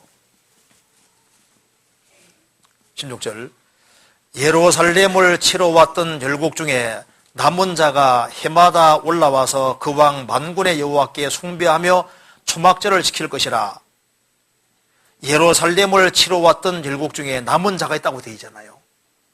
이 사람들이 천왕국 속에 들어가는 사람들인데 그 사람들로 말미암아 사람들이 많아지고 하는데요. 그래서 이스라엘 중심한 열국이 다시 이루어지게 되고 그래서 아주 평온한 세상이 오게 되는 거예요. 그때 이제 군사 무기나 모든 걸 다 농기구로 바꾸고 그리고 실제로 농사 짓고 사는 세상이기 때문에요. 그래서 이제 이 말이 이해가 되는 겁니다. 에스겔에서 보시겠습니다. 38장, 39장 다시 봅시다. 39장 9절입니다. 이스라엘 성읍들의 거한 자가 나가서 그 병기를 불피워 사르되 큰 방패와 작은 방패와 활과 살과 몽둥이와 창을 취하여 7년 동안 불피우리라. 근데 이것이 이 러시아 무기에게는 실제로 가능합니다. 이 러시아 무기가 어떻게 만들어지냐 하면요. 보통 만들 때는 쇠 같은 걸 가지고 무기 만들잖아요.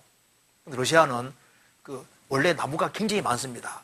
그래서 이 나무를 강철보다 더 있지 않습니까? 튼튼하게 만드는 기술이 있어서 그걸 가볍고 아주 튼튼한 링고스톤이라는 있지 않습니까? 특수하게 이렇게 만들어가지고 무기들이 아주 가볍고 그리고 실제로 불 피우면 불이 계속 타는 그런 무기들이 많은 거예요.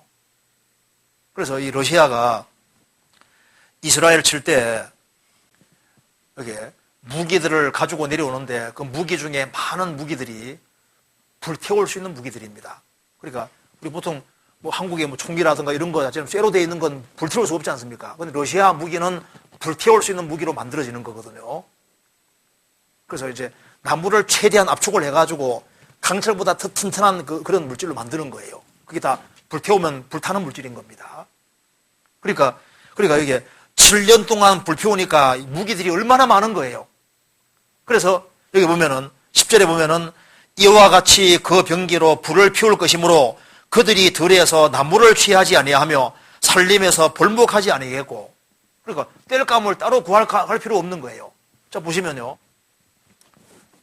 7년 환란 속에서 러시아가 망하면 무기들이 많이 생길 거 아니에요. 그러면 이제 러시아가 이스라엘 치는 걸 경험한 그 사람들이 천왕국 속에 들어가는 겁니다. 3분의 1 살아 들어가는 거거든요. 살아 들어가서 그 무기들을 농기구로 바뀔 것은 농기구로 바꾸고 땔감으로 사용할 것은 땔감으로 사용하는데 그 양이 얼만큼 되냐 하면은 7년 정도 불필요할 정도로 양이 많다 그 말입니다. 그러니까 땔감으로 삼을 때 이 환란 속에서 땔감 삼고 그 위에도 땔감 삼고 7년 동안 땔감 삼으면 되는 거예요. 그렇지 않습니까? 그러니까 이게 7년 동안 병기에 불피우라 이 말 통해서 우리가 뭘 알 수 있냐면 천년 왕국은 이런 육체를 가진 사람들이 살과 뼈를 가진 사람들이 진짜 살아가는 세계인 거예요. 그러니까 신령한 세계가 아니다 그 말입니다. 천왕국은 신비하고 이상한 영의 세계가 아니라 사람이 단지 오래 사는 것뿐이고 땅이 에덴 농산처럼 아름답게 바뀌어진 것뿐이고 마귀가 없는 것뿐이고 사람은 통일한 육체 가진 사람이 음식을 만들어 요리해 먹고 농사 짓고 그렇게 실제로 사는 세상인 거예요. 천 동안. 그래서 여기에 7년 동안 병기에 물 피운다 이 말 자체가 실제로 러시아 무기가 그런 식으로 생겼고 그리고 이제 벌목하러 갈 필요 없이 병기 중에 많은 병기들이 땔감으로 태우면 오랫동안 요리해 먹을 수 있는 그런 땔감으로 되기 때문에 그 땔감으로 하는데 그 7년 동안 벌표 정도 된다 그 말입니다. 그렇게 하니까 이 구절이 7년 환란 전에서 나타나는 게 아니고 7년 환란 속에서 이제 러시아가 망하고 천년 농각 속에서 불태우던 어떻게 불태우던 간에 7년 동안 불태우면 되는 거예요. 그 정도 양이 된다 그 말입니다. 요거 좀 이해되세요? 그러니까 천왕국을 신비한 세계로 이해하니까 이해가 안 되는 거예요.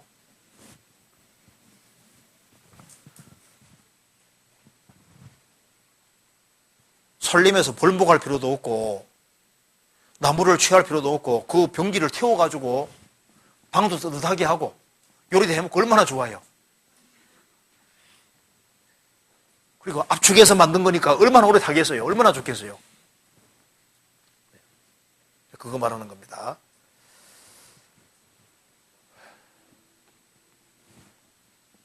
그래서 이거 질문이 여기 좀 딱딱한 질문이 나오는 것 같아가지고 좀 생활 속에 나오는 질문이 나오면 좋은데 딱딱해가지고 너무 딱딱하죠?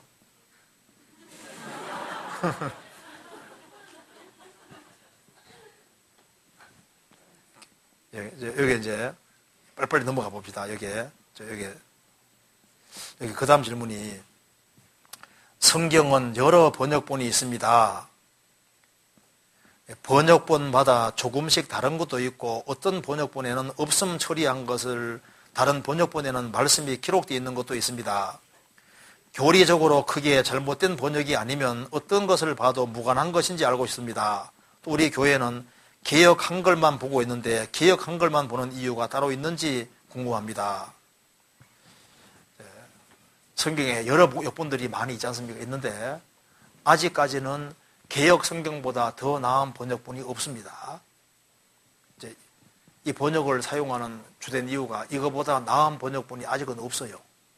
실제로입니다. 그리고 이제 이 개역 성경이 좀 어렵기 때문에 개정 개역이 나왔는데 개정 개역은 보통 번역한 사람들이 개정 개약이다. 그러니까 이제 번역을 하되 너무 번역을 못했다 그 말입니다.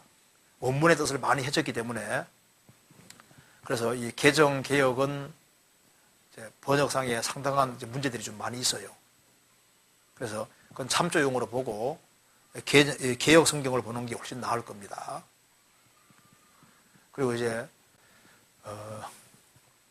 이 개역 성경 이 번역이 실제로 잘 되어 있고요. 그리고 이제 킹제임스 성경을 옹호하는 사람들도 있는데 사실은요 지금 여기에 이 개역 성경이 훨씬 번역이 더 잘 되어 있습니다.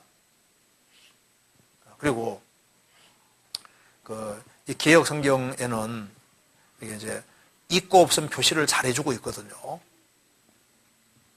지금 신약 성경 사본이 5,686개입니다. 지금 5,856개의 사본들이 있는데 사본들이 많잖아요. 사본들이 많으니까 성경 뜯어고칠 수가 없게 돼 있어요. 누가 한쪽에 뜯어고치면 다른 사본들이 다 공격하니까 뜯어고칠 수 없게 돼 있고 그래서 이 성경에서는 사본에 있는 것은 있고 없는 것은 없다고 정확히 표시해주고 있습니다. 그리고 이제 성경 중에 글자가 좀 조그만 글자 있는데요. 그것은 원문에 없지만은 뜻을 좀 더 선명히 하기 위해서 집어넣은 것이 있으면 글자를 조그맣게 표시해놨습니다. 그래서 어디까지가 원문에 들어있는지를 정확히 알 수 있게 돼 있어요. 그래서 이 개역 성경이 아주 좋은 번역입니다. 그래서 개역 성경을 중심으로 해서 보고 다른 것은 참조로 보는 것이 좋을 것 같아요. 그리고 이제 이 성경을 보는 데 있어서 거듭난 게 먼저 중요한 겁니다. 거듭나면은 성령께서 그 사람 신앙 분량에 따라서 행간사의 뜻도 알게 해주시거든요. 그래서 어떤 사람은 우리는 좋은 번역본 가지고 있다. 좋은 번역본도 중요하지만은 거듭나는 하나님 생명 받은 게 더 중요해요. 이스라엘 사람들은 히브리어를 알고 있는 사람들이잖아요. 히브리를 알고 히브리어 성경을 줄줄 외우는 사람이 예수님 배척했잖아요. 성경은 성령의 감동으로 기록이 되기 때문에 사람이 성령의 도우심을 받아야만 정확히 알 수가 배울 수 있는 겁니다. 그리고 이제 번역상에 약간 미흡한 부분이 있어도 성령께서 다 깨닫게 도와주셔요. 성령이 이걸 기록하신 분이니까 성령의 도우심을 받아야지 이렇게 정확히 알 수가 있는 겁니다. 그래서 이 개역 성경은 이미 검증이 돼 있고 우리나라에 많은 사람들이 구원받게 하는데 크게 쓰임받은 것이 맞고, 그리고 이 개역 성경을 배우는 사람들이 신앙이 튼튼해지고 확실하게 되고, 그래서 하나님이 사용하시는 성경이 확실한 겁니다. 그래서 이 개역 성경은 신뢰할 수 있고 우리가 이것에 의지해서 신앙생활하는 걸 충분히 할 수 있다는 말이 맞는 거예요. 이게 정말 좋은 번역입니다. 그리고 이게 이제 그 질문 중에 이제 이런 질문이 있는데요. 그래서 여기에 이제 그 다음 질문 보면은 나중에 이제 귀에 쓰면 요거 이제 왜 개역 성경이 아주 좋은 번역인지 이런 건 나중에 한번 자세하게 설명할 수 있는 기회가 있을 겁니다. 그 다음에 이제 기독교는 크게 천주교와 개신교로 나뉩니다. 천주교가 성경적으로 틀린 것이 많이 있는데요. 결정적인 오류들에는 뭐가 있을까요? 그리고 개신교 안에도 침례교, 감리교, 장로교, 성결교, 순복음 등 많은데요. 어떻게 교파가 갈라졌는지 궁금합니다. 그리고 각 교파의 특징에 대해서 간략하게나마 알고 싶습니다. 이거 하면 시간 다 지나가 버리거든요. 그렇죠? 여기 제가 이걸 개요만 간단하게 설명드리고 나중에 상세한 건 다음 기회에 하고 일단 개요만 한번 상세하게 개요만 간단하게 설명을 잠깐 드려볼게요. 이거 잠깐 봅시다. 여기에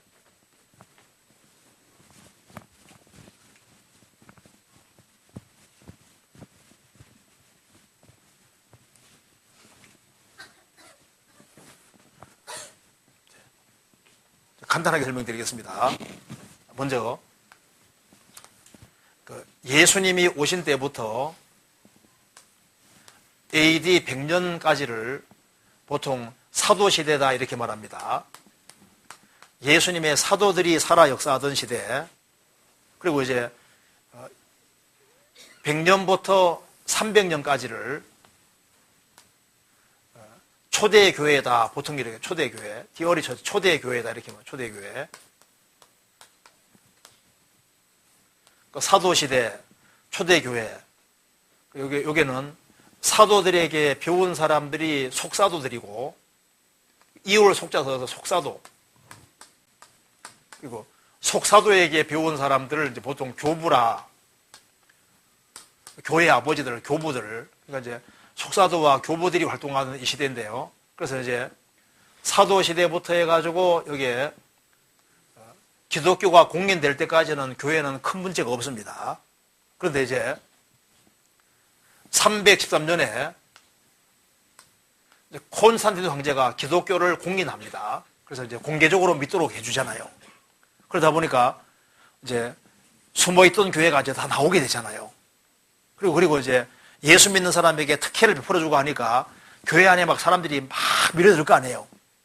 그러다가 이제 데오도시오스 황제는 이제 아예 기독교를 국교로 삼아버리잖아요. 그러니까 이제 나라 자체가 로마 제국이 얼마나 큰 나라인데 로마 제국이라는 그 엄청난 세력이 전부 다 이제 기독교 국가가 돼버리는 거예요. 그러면 자연스럽게 뭐가 많이 생길까요? 교회가 많이 생기게 되잖아요. 교회가 많이 생기고 교인들이 아주 많아지고 하면 어떻게 될까요? 문제가 생겨요, 안 생겨요? 문제가 많이 생길 수밖에 없잖아요. 문제가 많이 생기니까 이렇게 되는 겁니다. 여기 이제 한 지역을 목회하는 사람을 보통 그 당시에 주교다, 주교. 그러니까 이제 주교라는 것이 이제 우리나라 성경으로 하면 감독들, 목사들입니다. 그리고 그러면 이제 좀 큰 지역의 교회를 담당하는 사람은 교인들이 훨씬 더 많이 모이고 하니까 이걸 이제 대주교다 이렇게 부르고, 또 가장 큰 도시에는 훨씬 더 많은 사람이 모이고 세력이 더 큰 거 아니에요. 그러니까 이제 이쪽에는 가장 큰 지역 4곳은 총대주교라고 이렇게 불렀습니다. 총대주교. 그래서 총대주교가 있는 곳이 크게 4곳인데 그 당시에 로마하고 안티옥하고 그 다음에 콘스탄티노플, 그 다음에 알렉산드리아, 이 4개가 가장 큰 도시였어요. 그래서 사람들이 가장 많이 모였습니다. 그래서 이제 어떤 문제가 생기면은 주교들이 대주교들 속에서 같이 의논하고, 그래서 해결을 못하는 것은 총대주교에 가서 이제 의논하다 보니까 이쪽이가 파워가 커지잖아요. 파워 커지는데, 이 파워 커지는 사람들이 제정신으로 있으면 괜찮은데, 약간 이렇게 이제 뭔가 이렇게 교리를 틀고 하면 이상하게 될 수밖에 없잖아요. 그래서 이제 로마가 동로마, 서로마로 나눠지면서 게르만족이 침입해서 서로마가 망하게 됐는데, 그때 로마의 총대주교에 속하는 사람이 수완을 발휘해서 게르만족에 침입해서 교회를 건지게 됩니다. 그러니까 교회 위상이 이제 이게 총대주교 위상이 로마에서는 훨씬 높아지게 되는 거예요. 그러다 보니까 약간 이상한 사람이 나타나게 되는 겁니다. 그래서 이제 총대주교가 나중에 내가 포 교황이다, 이제 이렇게 주장을 하게 되는 겁니다. 그러니까 이제 자연스럽게 총대주교가 위상이 점점 커지고 이제 교황이 되는 거예요.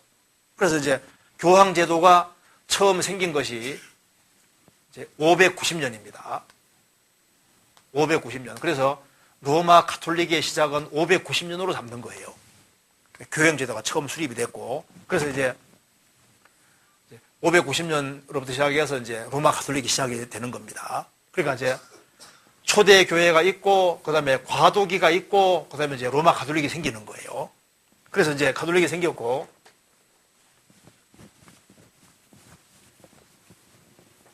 그럼 여기에 요 300년에서 요 500년 요 사이에 중요한 사람 하나가 살았는데, 그 사람이 아우구스티누스라는 사람입니다. 어거스틴.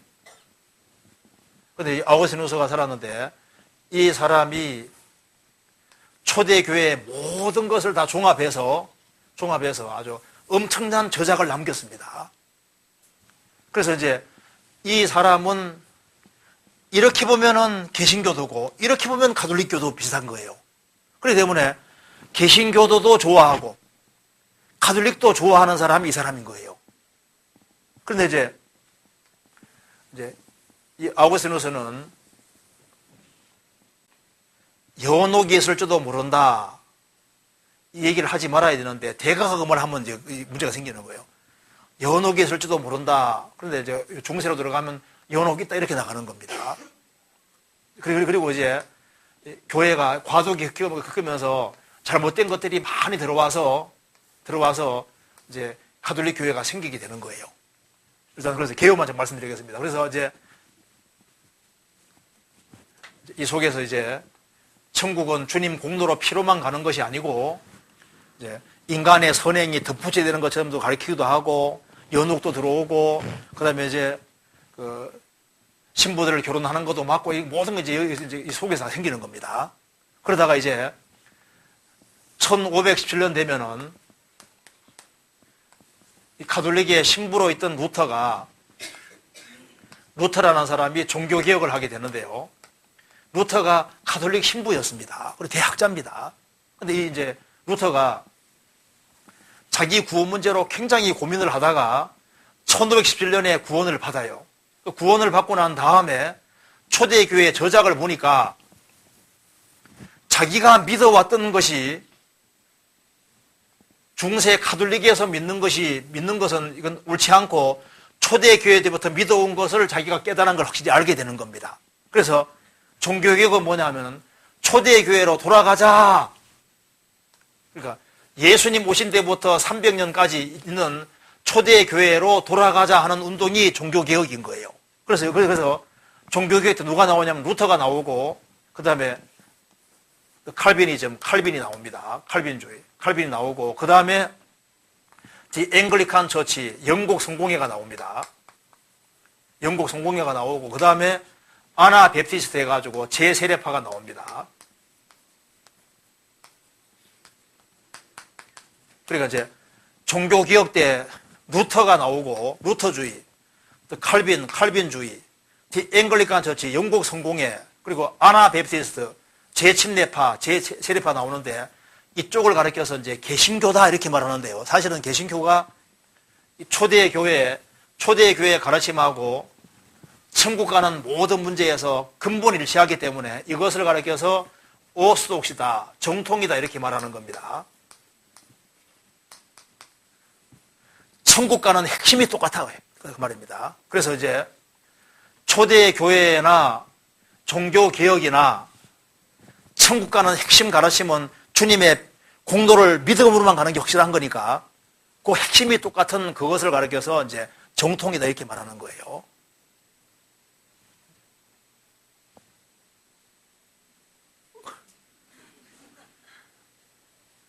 안 어렵죠? 괜찮죠? 그래서 제가 간단하게 개요만 간단하게. 그래서 이제 이걸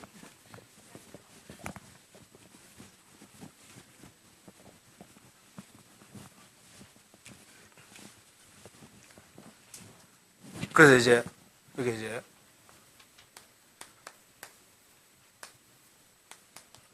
정통이라고 이렇게 하는데요. 그런데 여기에서 이제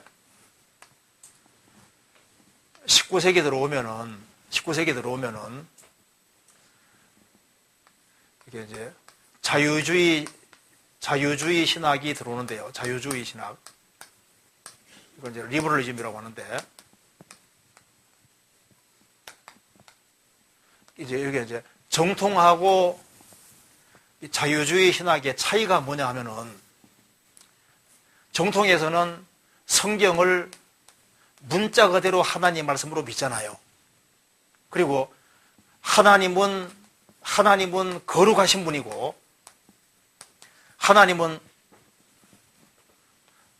분이고 인간은 하나님 앞에서 아주 비참한 죄인이고 그래서 하나님과 이제 정통이라는 특징이 뭐냐면요. 하나님과 인간 사이는 거리가 너무너무 멀어서 인간은 하나님께 절대 자기 힘으로 못 간다는 거예요. 그렇기 때문에 이 사이를 메꾸는 것은 뭐냐? 메꾸는 것은 오직 예수님의 피공로밖에 없고 예수님의 완전한 공로, 인간 공로가 아닌 예수님의 완전한 피공로, 복음 이것에 의해서만 청구할 수 있다고 가르치는 게 정통의 특징이거든요. 근데 이제 자유주의는 특징이 뭐냐 하면요. 이게 이제 독일 중심으로 많이 나타나는데 요거 특징은 일단 성경은 하나님 말씀이 아니고 인간 저작들이 모여진 인간들이 만든 책에 불과하고 그리고 하나님은 하나님의 선하심을 강조하는 게 아니라 하나님은 사랑이시라는 걸 강조하고 그리고 인간은 그렇게 나쁜 존재가 아니라는 거예요. 인간은 그래도 선한 구석에 서서 착하게 살아가면은 좋은 데 보내주는 식으로 이제 그러니까 성경에서 완전히 벗어난 이제 자유주의에 속하는 겁니다. 그래서 이제 이 자유주의 여기에 물든 사람들이 생각보다 많이 있습니다. 그래서 신학교 처음 들어가면 죽으면 죽으리라. 2학년 때는 죽을까 하노라. 3학년 되면 죽긴 내가 왜 죽어? 완전 믿다가 있지 않습니까? 완전 반대로 되는 사람도 많거든요. 이제 자유주의 신학 아주 배우는 사람은요, 완전히 잘못돼 버리는 거예요. 그래서 이제 이 자유주의에 대해서 이제 반개 들고 나온 사람이 이게 이제 네오 오스독시라고 하는데요. 신정통이라고. 신정통. 왜 이게 왜 신정통이라는 말이 붙었냐 하면은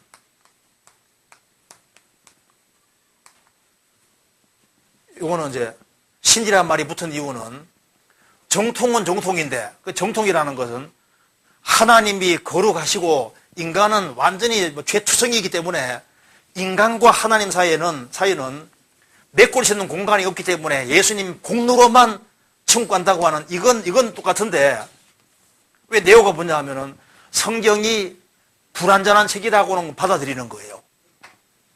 성경이 완전한 하나님 말씀이 아니라 하나님 말씀이 포함되어 있는 약간 불완전한 책이라고 하는 것을 생각하기 때문에 신정통이라는 말이 붙었고 그 다음에 이제 여기에서 또 이제 네오 리버럴즘 해가지고 신자유주의가 있습니다. 여기 뭐냐 하면은 이제 여기 이제 해방신학 들어보셨죠? 해방신학. 사신신학, 신은 죽었다. 그 다음에 이제 민중신학, 신학들이 많이 있는데요. 그래서 지금 사조가 복잡하게 많이 흘러가는데 중요한 것은 뭐냐면요. 정통하면 이거 생각하면 돼요. 정통하면은 성경을 있는 그대로 문자 그대로 하나님 말씀으로 받아들이고 그리고 하나님과 인간 사이에 간격을 어떻게 두느냐 이것이 가장 핵심적으로 중요한 것이 되는 겁니다. 그래서 우리가 이 교회가 정통교회다, 정통이다 아니다 그걸 어떻게 알 수 있냐면 간단하게 알 수 있습니다. 그러니까 성경을 문자 그대로 하나님 말씀으로 믿느냐, 또 한 가지는 하나님이 죄를 미워하시는 분이고 하나님은 무한히 끝없이 거룩하신 분이고 그리고 살아계신 하나님 앞에서 인간은 날 때부터 죄인이고 그래서 인간이 선행과 열심 뭘 해가지고는 하나님께 절대 도달을 못한다. 그렇기 때문에 이 하나님과 인간 사이의 간격을 메꾸는 이것은 오직 예수님이 완성하신 복음 이거 외에는 없다. 이것이 확실할 때 보통 정통이다 이렇게 말하는 거예요. 그래서 이제 우리가 우리나라 개신교 교회에 보면 이제 장로교, 감리교, 성결교, 침례교 이런 교회들이 있지 않습니까? 이런 교회를 왜 정통이라고 하냐면은 이 부분에 있어서 확실하다고 말이에요. 이 부분에 있어서. 그런데 이제 정통 중에서도 이제 이렇게 갈라지는 겁니다. 하나는 이제 교리주의, 하나는 신비주의 이렇게 갈라지는데 교리적으로 정통인 데서는 똑같이 다 얘기해줘요. 복음을 이제 수박으로 치면은 수박은 동그랗게 생겼습니다. 자르면 맛있습니다. 이렇게 알려주거든요. 그래서 이제 수박에 대해서 많이 들었는데 들은 거하고 수박 먹어본 거 다르잖아요. 그렇죠? 성경은 교리주의를 말하는 게 아니라 이 교리가 이론으로 끝나지 말고 정말 너의 것이 되어야 된다. 그러니까 이제 정통이라고 말은 하지만은 정통의 교리가 내 속에 믿어져야 되는 거예요. 그래서 성경은 교리주의가 아니라 교리가 내 것이 되도록 하는 거거든요.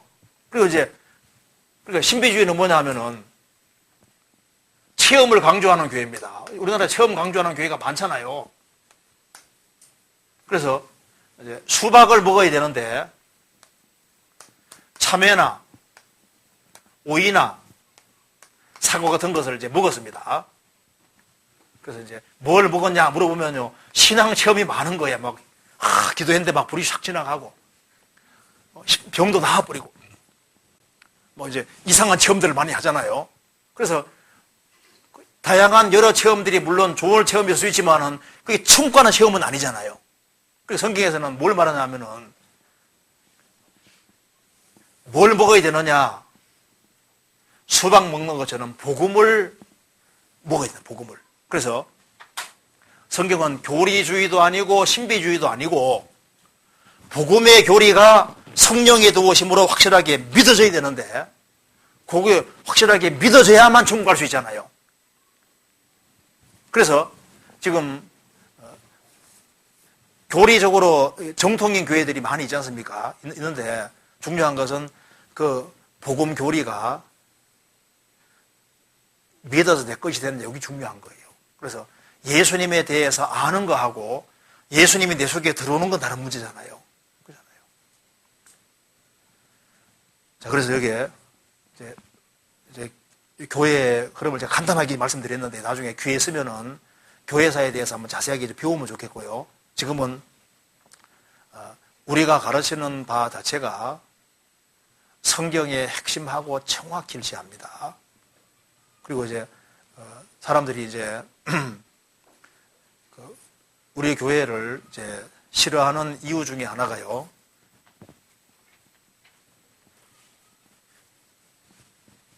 그냥 예수 믿냐 나도 믿는다 이렇게 끝나면 좋은데 어떻게 믿냐 문 통과했냐 거듭난 이건 이제 따져나가니까 싫어하잖아요. 그렇지 않습니까? 그래서 여기에 이거 보세요. 이게 이제 성경은 좁은 문을 통과하고 이제 좁은 길을 걸어가도록 되어 있습니다. 좁은 길을 다 걸어가면 천국이 나오게 되어 있잖아요. 근데 루터는 이제 자기가 죄인이라는 것을 철저하게 알고 하나님을 항상 무서운 분으로 생각했습니다. 그러다가 이제 어느 날 이제 문을 통과하는 경험을 했잖아요.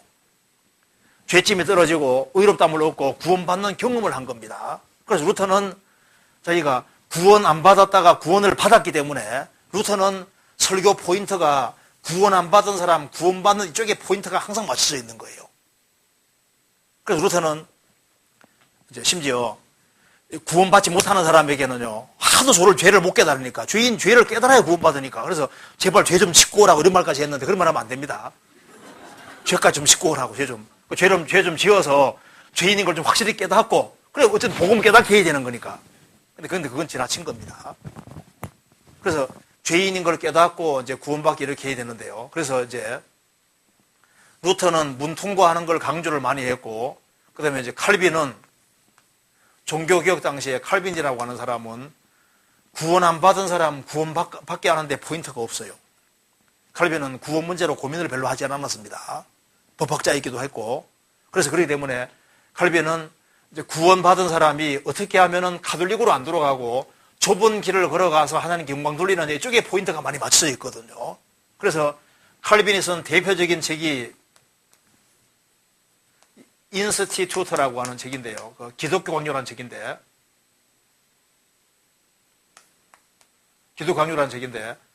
그 어떻게 가톨릭 교회로 안 돌아가고 개신교 신앙에 튼튼하게 설 거냐 이쪽에 포인트가 있기 때문에요. 그리고 칼빈은 구원받은 사람이 하나님께 영광 돌리는 이쪽에 포인트가 맞춰져 있는 거예요. 그런데 종교개혁기에는 구원 안 받은 사람 구원받게 하고 구원받은 사람 좁은 길을 걷게 하니까 이게 딱 맞지 않습니까? 그런데 세월이 흘러가면서 루터는 더 유로초주의로 가고 칼빈은 칼빈주의로 가니까 칼빈주의 쪽에서 이제 장로교가 나오는 겁니다. 그래서 침례교는 구원 안 받은 사람 구원받는 것도 강조하고 구원받은 사람이 좁은 길을 걸어가는 것 동시에 강조하는 게 특징이 있어요.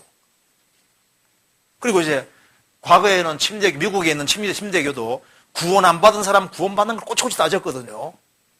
따졌는데 지금은 영접기도라는 게 들어와서, 원래 미국도 영접기도가 들어오기 전까지는요, 사람을 철저하게 죄인으로 만들어서, 그래서 예수님의 복음을 확실히 전해서 거듭나게 하는 이제 그걸 굉장히 중시했는데, 지금은 영접기도가 들어와서 그냥 간단하게 영접기도해서 구원받는 식으로 만들어 놨잖아요. 그래서 옛날 침례교하고 지금 침례교가 상당히 달라졌습니다. 원래 과거 침례교는요, 구원 안 받은 사람 중생시키는 것에 대해서 항상 포인트가 있는 거예요. 지금은 영접기도 때문에 많이 망쳐버렸습니다. 그래서 이제 구원 안 받은 사람 구원받게 하고, 이제 구원받은 사람이 이제 좁은 길을 걸어가게 하는, 이것이 이제 성경의 핵심에 속하는 거예요. 그래서 이제 칼빈 전통에 속하는 사람 중에도 특별히 청교도에 속하는 사람들, 이 사람들은 거듭나는 걸 무척 강조를 많이 했습니다. 그래서 이 청교도에 속하는 사람 중에 하나가 이제 존 번연, 스펄전, 여기에 중생이라는 게 항상 강조되고 있잖아요. 일단 거듭 난 사람 거듭나게 하고 거듭난 사람에게 신앙생활 하도록 이렇게 돼 있는 거거든요. 그러니까 이제 구원 안 받은 사람들, 요거 구원 확실히 받았냐 이제 이걸 따져 들어가기 때문에 싫어하는 거예요. 우리 싫어하는 이유는 딱 한 가지입니다. 사실 이거거든요. 확실히 거듭나 천국 가자, 거듭났냐 이거 따지니까 이제 보통 싫어하는 거예요. 근데 그거 외에는 만일 우리가 거듭나는 걸 강조 안 하면요, 아무 반대받을 이유가 없어요.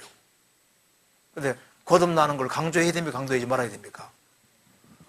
거듭나면 천국 못 가니까. 그렇잖아요. 그래서 복음 전하는 것 때문에 고난받는 그것은 받아야 되는 거예요. 성경 찾아봅시다. 디모데 후서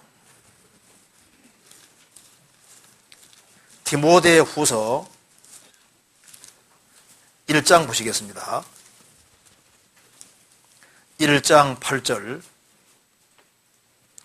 같이 읽어보겠습니다. 그러므로 내가 우리 주의 증거와 또는 주를 위하여 갇힌 자 된 나를 부끄러워 말고 오직 하나님의 능력을 좇아 복음과 함께 고난을 받으라. 고난 받을 때 여호와 증인처럼 뭐 지옥이 없다고 주장한다든가 삼일체가 아니라고 주장한다든가 엉뚱한 얘기해서 고난 받는 말고 복음 전하는 속에서 고난 받아야 복음과 함께 고난 받으라 했거든요. 영혼을 건지는 그 속에서 고난 받아야 되는 거예요. 그렇잖아요. 성경 데살로니가 전서 1장 보시겠습니다. 1장 4절 하나님의 사랑하심을 받은 형제들아 너희를 택하심을 아노라. 이는 우리 복음이 말로만 너희에게 이른 것이 아니라 오직 능력과 성령과 큰 확신으로 된 것이니 복음이 말로만 끝나면 교리인데 말로만이 아니라 오직 능력과 성령과 큰 확신으로 된 것이니 복음으로 사람이 탄생하는 겁니다.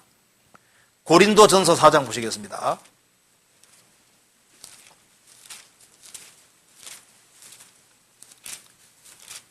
고린도전서 4장 15절 같이 읽겠습니다. 4장 15절 같이 읽겠습니다. 그리스도 안에서 1만 스승이 있으되 아비는 많지 아니하니 그리스도 예수 안에서 복음으로서 내가 너희를 낳았음이니라. 사람이 탄생하는 유일한 길은 복음밖에 없기 때문에 그래서 복음을 확실히 깨우치면은 다른 것이 상당히 동안 이해가 돼버리는 거예요. 그래서 영혼 속에 복음이 믿어지는 게 제일 중요한 겁니다. 그래서 복음이 딱 깨우쳐지면은 성경의 핵심 도리가 딱 그냥 믿어져 버리는 거예요. 그리고 궁금한 게 싹 풀리게 돼 있거든요. 마지막으로 한 군데 봅시다. 요한복음 16장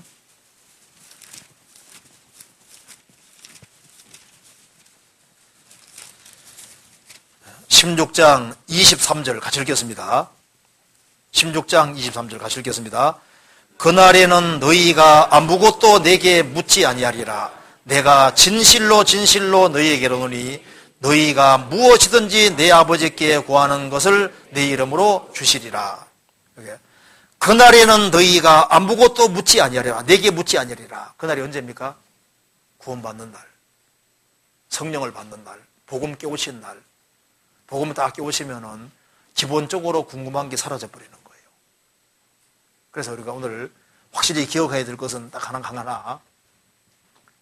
그러니까 이 교회가 정통교회다 아니다. 그것을 구분하는 핵심이 뭐냐?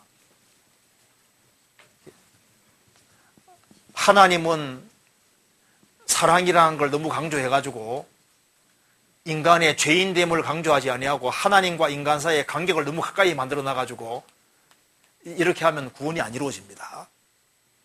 구원이 이루어지려면은 하나님은 무한히 걸어가시고 인간은 저 지옥 밑창에 들어갈 밑바닥에 있는 존재라는 걸 확실히 깨닫게 해서 하나님과 인간 사이에는 건너갈 길이 없다는 거 그걸 확실히 해서 이걸 메꿔주는 것은 오직 예수님의 피의 복음밖에 없다. 그래서 예수님의 무한한 공로가 이것을 메꾼다.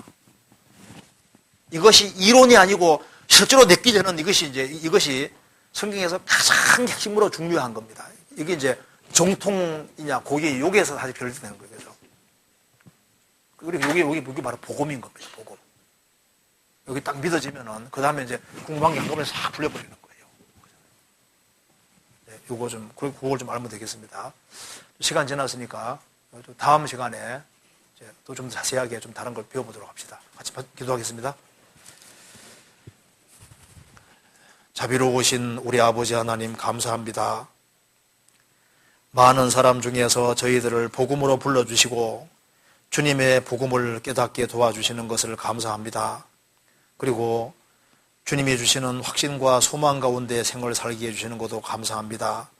주님 오실 날이 너무 가까운 이때 우리가 주 안에서 어떻게 행할 것을 알 수 있도록 도와주시고 우리를 살린 이 복음을 또 다른 사람에게 증거할 수 있도록 도와주옵소서. 다음 주부터 있을 집회 가운데 주 성령께서 함께해 주시고 주의 역사와 능력을 나타내 주옵소서. 이곳 참석한 모든 형제자매님들에게 주님이 더욱 지혜와 총명과 능력을 주시고 또 이 하나님의 복음을 담대하게 증거할 수 있는 힘과 용기를 더욱 허락해 주옵소서. 주 예수 그리스도 이름으로 기도하옵나이다. 아멘. 수고하셨습니다.